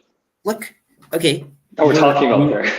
Sorry, look, we have to make a distinction between maximo, meaning someone named Maximo who has the properties that you have, and rigidly designating you, okay? And when we make that distinction, it's not the case that everything that is true of you is true of all the Maximos. How is it not? Like, when you say there's more than one Maximo, so I am Maximo, right? Yes. I am every single Maximo. No, you're only How one am Maximo. I not? No, because there's not more than one Maximo. Well, you're stating that, but we gave a reason to think there is more than one Maximo. Okay, so you're saying there's like an infinite amount of Maximums. What you're saying? Right. So imagine if there's one copy of you on each of an infinite number of planets. There's a fact of the matter about which planet you in particular are on. There's a fact of the matter about what happens when, say, 5 minutes from now, you're informed of your planet number. There's a fact of the matter about what number you're going to be informed of. I think we're just going in circles at this point. Can I try something? Yeah. Yeah. Okay, so we take a clone of you, biological clone, and to give them the same memories as you and put them in an identical room as you're in. So now there's two people with your experiences, but one of them, let's say we're going to give a red shirt, to the other we're going to give a blue shirt. Well, there's two people because they, in virtue of them having different properties. One of them has the property of going to get a red shirt in the room on the left. The other has the property of being in the room on the right and going to get a blue shirt. They use the, you get the idea. And so then we could talk about Maximo-like beings who are have all the same experiences and memories. Pardon? I mean, we can, you're saying, okay, they're Maximo-like beings, but Maximo-like beings they're not the same as Maximo. They're only like me, but they're not me. Yes. Yes, and right. So there can't be more than one me. is what I'm saying. Yes. Okay. But now let's say this. The Maximo on the left in the left room, the eventual blue shirt Maximo. He says, "There is only one of me, Maximo," and there's the other one that says there's only one of me, Maximo. They both make the same statement. They're giving different rigid designators, but they don't know that. Rigid designators aren't something that you could qualitatively distinguish. So as far as they know, they have no information yet to distinguish between the two of them because all of their memories and experiences are different. What me and Matthew are saying, Matthew and I are saying is that in the multiverse, there are other people who are qualitatively identical to you. And when they say Maximo, given your theory of rigid designators, they would be using different rigid designators, but qualitatively to them, it would look the same, or it would feel like they're using the same rigid designators. So they can't evidentially distinguish between the different Maximos like beings throughout the universe or multiverse. Okay, so you're saying there are other beings who have an experience that is identical to mine. Is that the premise we're saying? Okay. Yes, and that makes it more likely that you in particular, the person rigidly designated by your usage of the word Maximo, exists, because you don't actually have any particular evidence that includes your rigid designator because you can't experience it. The other Maximos and the other Maximo-like beings, I'm going to be specific in my language, the other Maximo-like beings in the other universes in the multiverse, because they can't qualitatively or their usage of a different rigid designator isn't part of their evidence because they can't in any way experience their usage of a different rigid designator. Say you're in the same boat. You can't experience that your rigid designator is different, so it doesn't count as part of your total evidence that they are using a different rigid designator, so they are evidential doubles to you. They are evidentially duplicates of you, even though they are not in reality duplicates of you. Okay, they're evidentially duplicates of me, but they're not in reality duplicate of me. Is that what you just said? I'm sorry, my internet's really bad, and I'm getting a bit of a choppy. Listen, it's a little choppy coming through. Yeah. Okay, so they're evidentially identical to me, but they are not in reality identical to me. Right.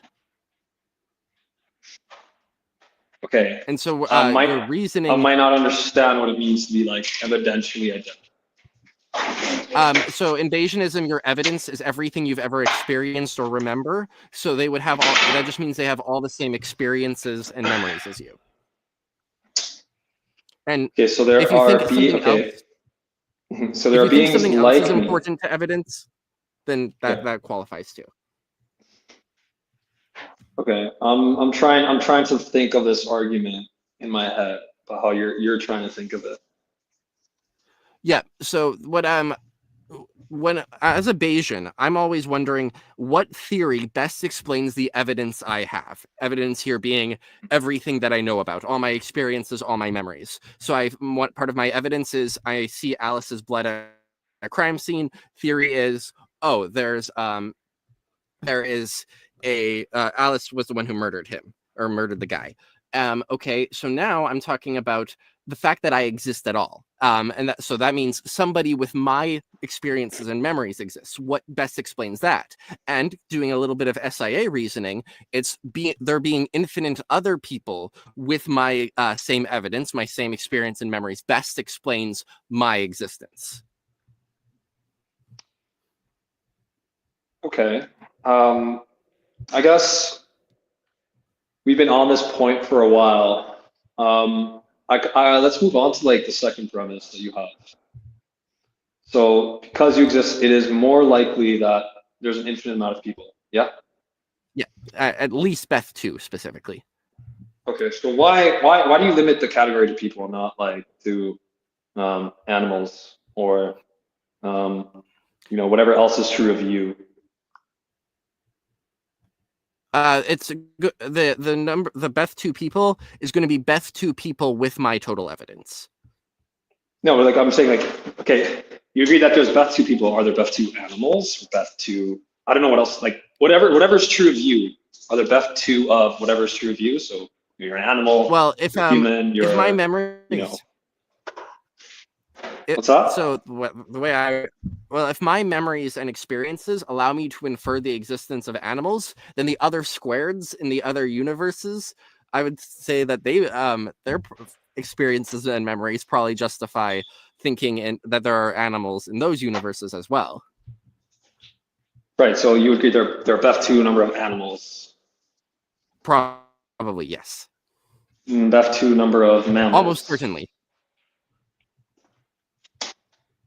Right. Pardon? You would say there are Beth 2 number of like vertebrates, mammals, and Beth 2 number of at least. things. There's at least Beth 2 South Americas. There's at least Beth 2 North Americas. There's at least Beth 2 Wait, how many Central Americans? At least Beth 2 of them as well. Right. Okay. So for every property you have, then there are Beth 2 number of objects that like satisfy that. No, not every property that I have per se. I think that there's going to be at least Beth 2 things that have the same experiences I have right now. And because I usually think that beings experiencing things experience them in an external world. So I think that there's going to be at least Beth 2 squareds who live in planets that are very similar to ours. Wait, are you understanding my question? Or? Sorry, I'm sorry. I thought I was answering your question. It sounds like an answer to me, but you're asking if he thinks that there are infinite copies of things with all the properties he has. And his answer is there are infinite copies, not merely of things with the properties he has, but of every kind of thing that he observes. There are infinite copies of that as well.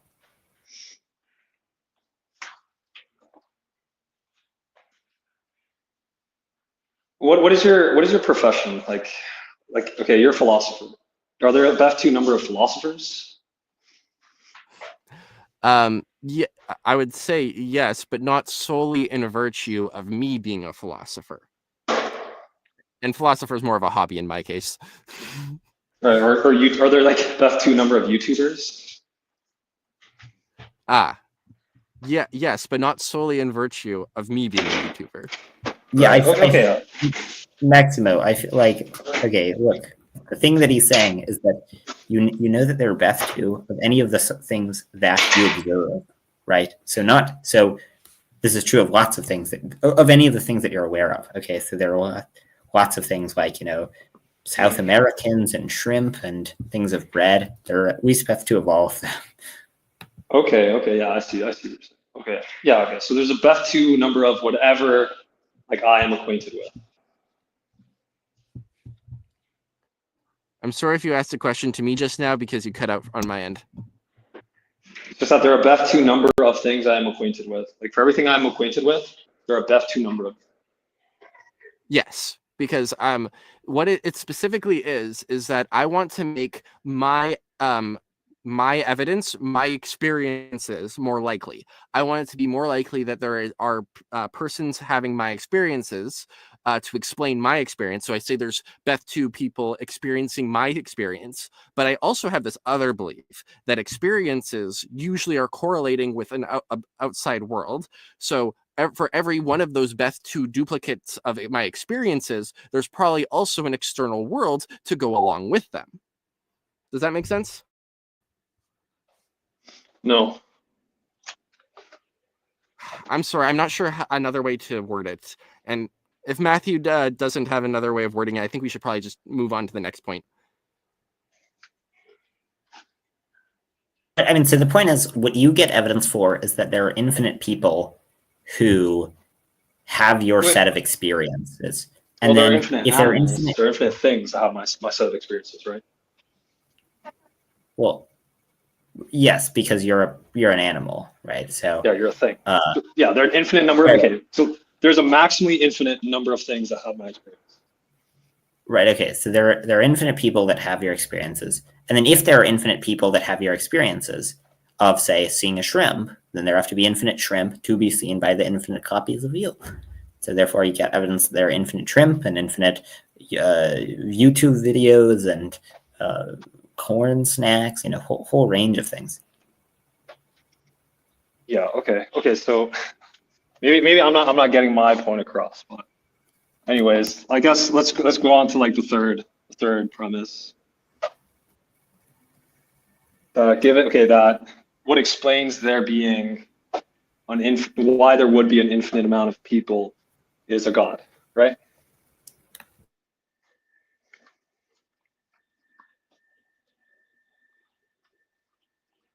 Hello? Yes. Okay, so would you say that is this unique to people, or like what explains there being an infinite amount of animals is that there being God? Or an infinite amount of anything? I think God made a multiverse. Yeah.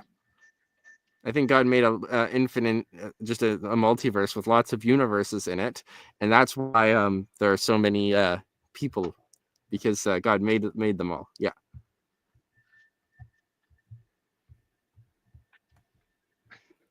Can you? Okay, whatever. I don't know. I thought you were still in like the setup phase of your question. Is there more to this? Well, can you state premise 3 of the argument? Like, how do you? Okay, there are an infinite amount of people. Okay.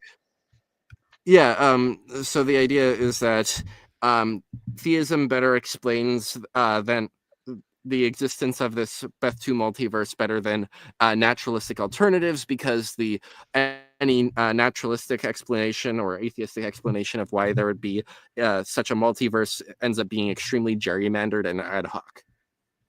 Okay, right. Okay, so essentially what you're saying is that there is we have evidence to believe there's a multiverse, and what best explains there being a multiverse is God. So that's basically the argument. Yeah. Okay. Yeah, as some stuff about the size of the multiverse too. Yeah. Okay, right. If it was just some generic vanilla multiverse, maybe you could say like, oh yeah, cosmic inflation or something like that. But now this is a big multiverse. You need God. Okay, why do you need God for that multiverse? Because basically anything. Okay, so how much do I want to get into the set theory? It's just I don't know how elucidating the set theory behind it would be. Basically, to get the sort of plethora of universes, to have Beth 2 squareds, to get that sort of plethora, you want to open the floodgates with some sort of principle. Like for every law of physics, there is a universe that instantiates that law of physics or something like that. You want to open the floodgates to this plethora of universes, but the problem is that there's not a good way of opening the floodgates without opening them so wide that you allow in like universes where an induction fails. Like you could have a law of physics where gravity works at normally until the year 2040 AD, in which case gravity stops working. And so if you open the floodgates with that one principle I gave, for every law, like conceivable law of physics, a universe instantiates it, you open the floodgates so wide that we can't actually know that, you know, the universe or the gravity won't just suddenly stop working in the year 2040.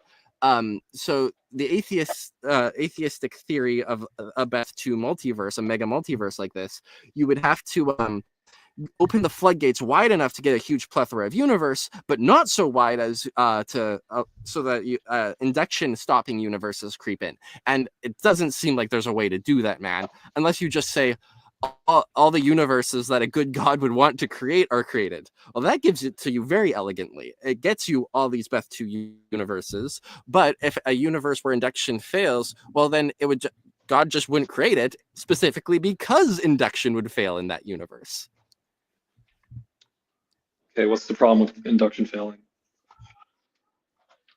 Well, induction doesn't fail because we do know how the future will work. Like, the sun will rise tomorrow, and that's not just something that I'm guessing at. I actually know that. Okay, why? If your theory doesn't let you have knowledge that the sun will rise tomorrow, I take that to be a flaw with the theory. Well, I think when you say you know it, in what sense do you know it? Like, what do you mean by that? You have likely evidence? Or? Yes, I'm justified in having a high credence in it, and also it's just going to happen. Right. Yeah, I guess I take knowledge, true knowledge, to just be certainty, to be necessary knowledge. I think we only say that we know the sun rises by mere analogy. So. Okay. I don't think you would have mere analogy knowledge either if there was this induction.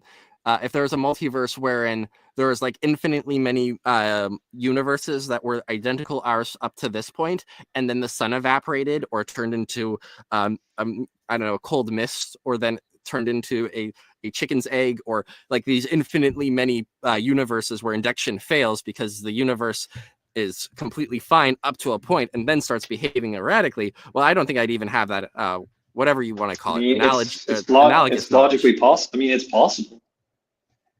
Yes, but the thing is that if such a multiverse existed with all those universes, you should actively believe that such a universe is probably the one in which you live. It's about to go crazy, or at the very least, you have to be agnostic towards it, because complicated infinity stuff.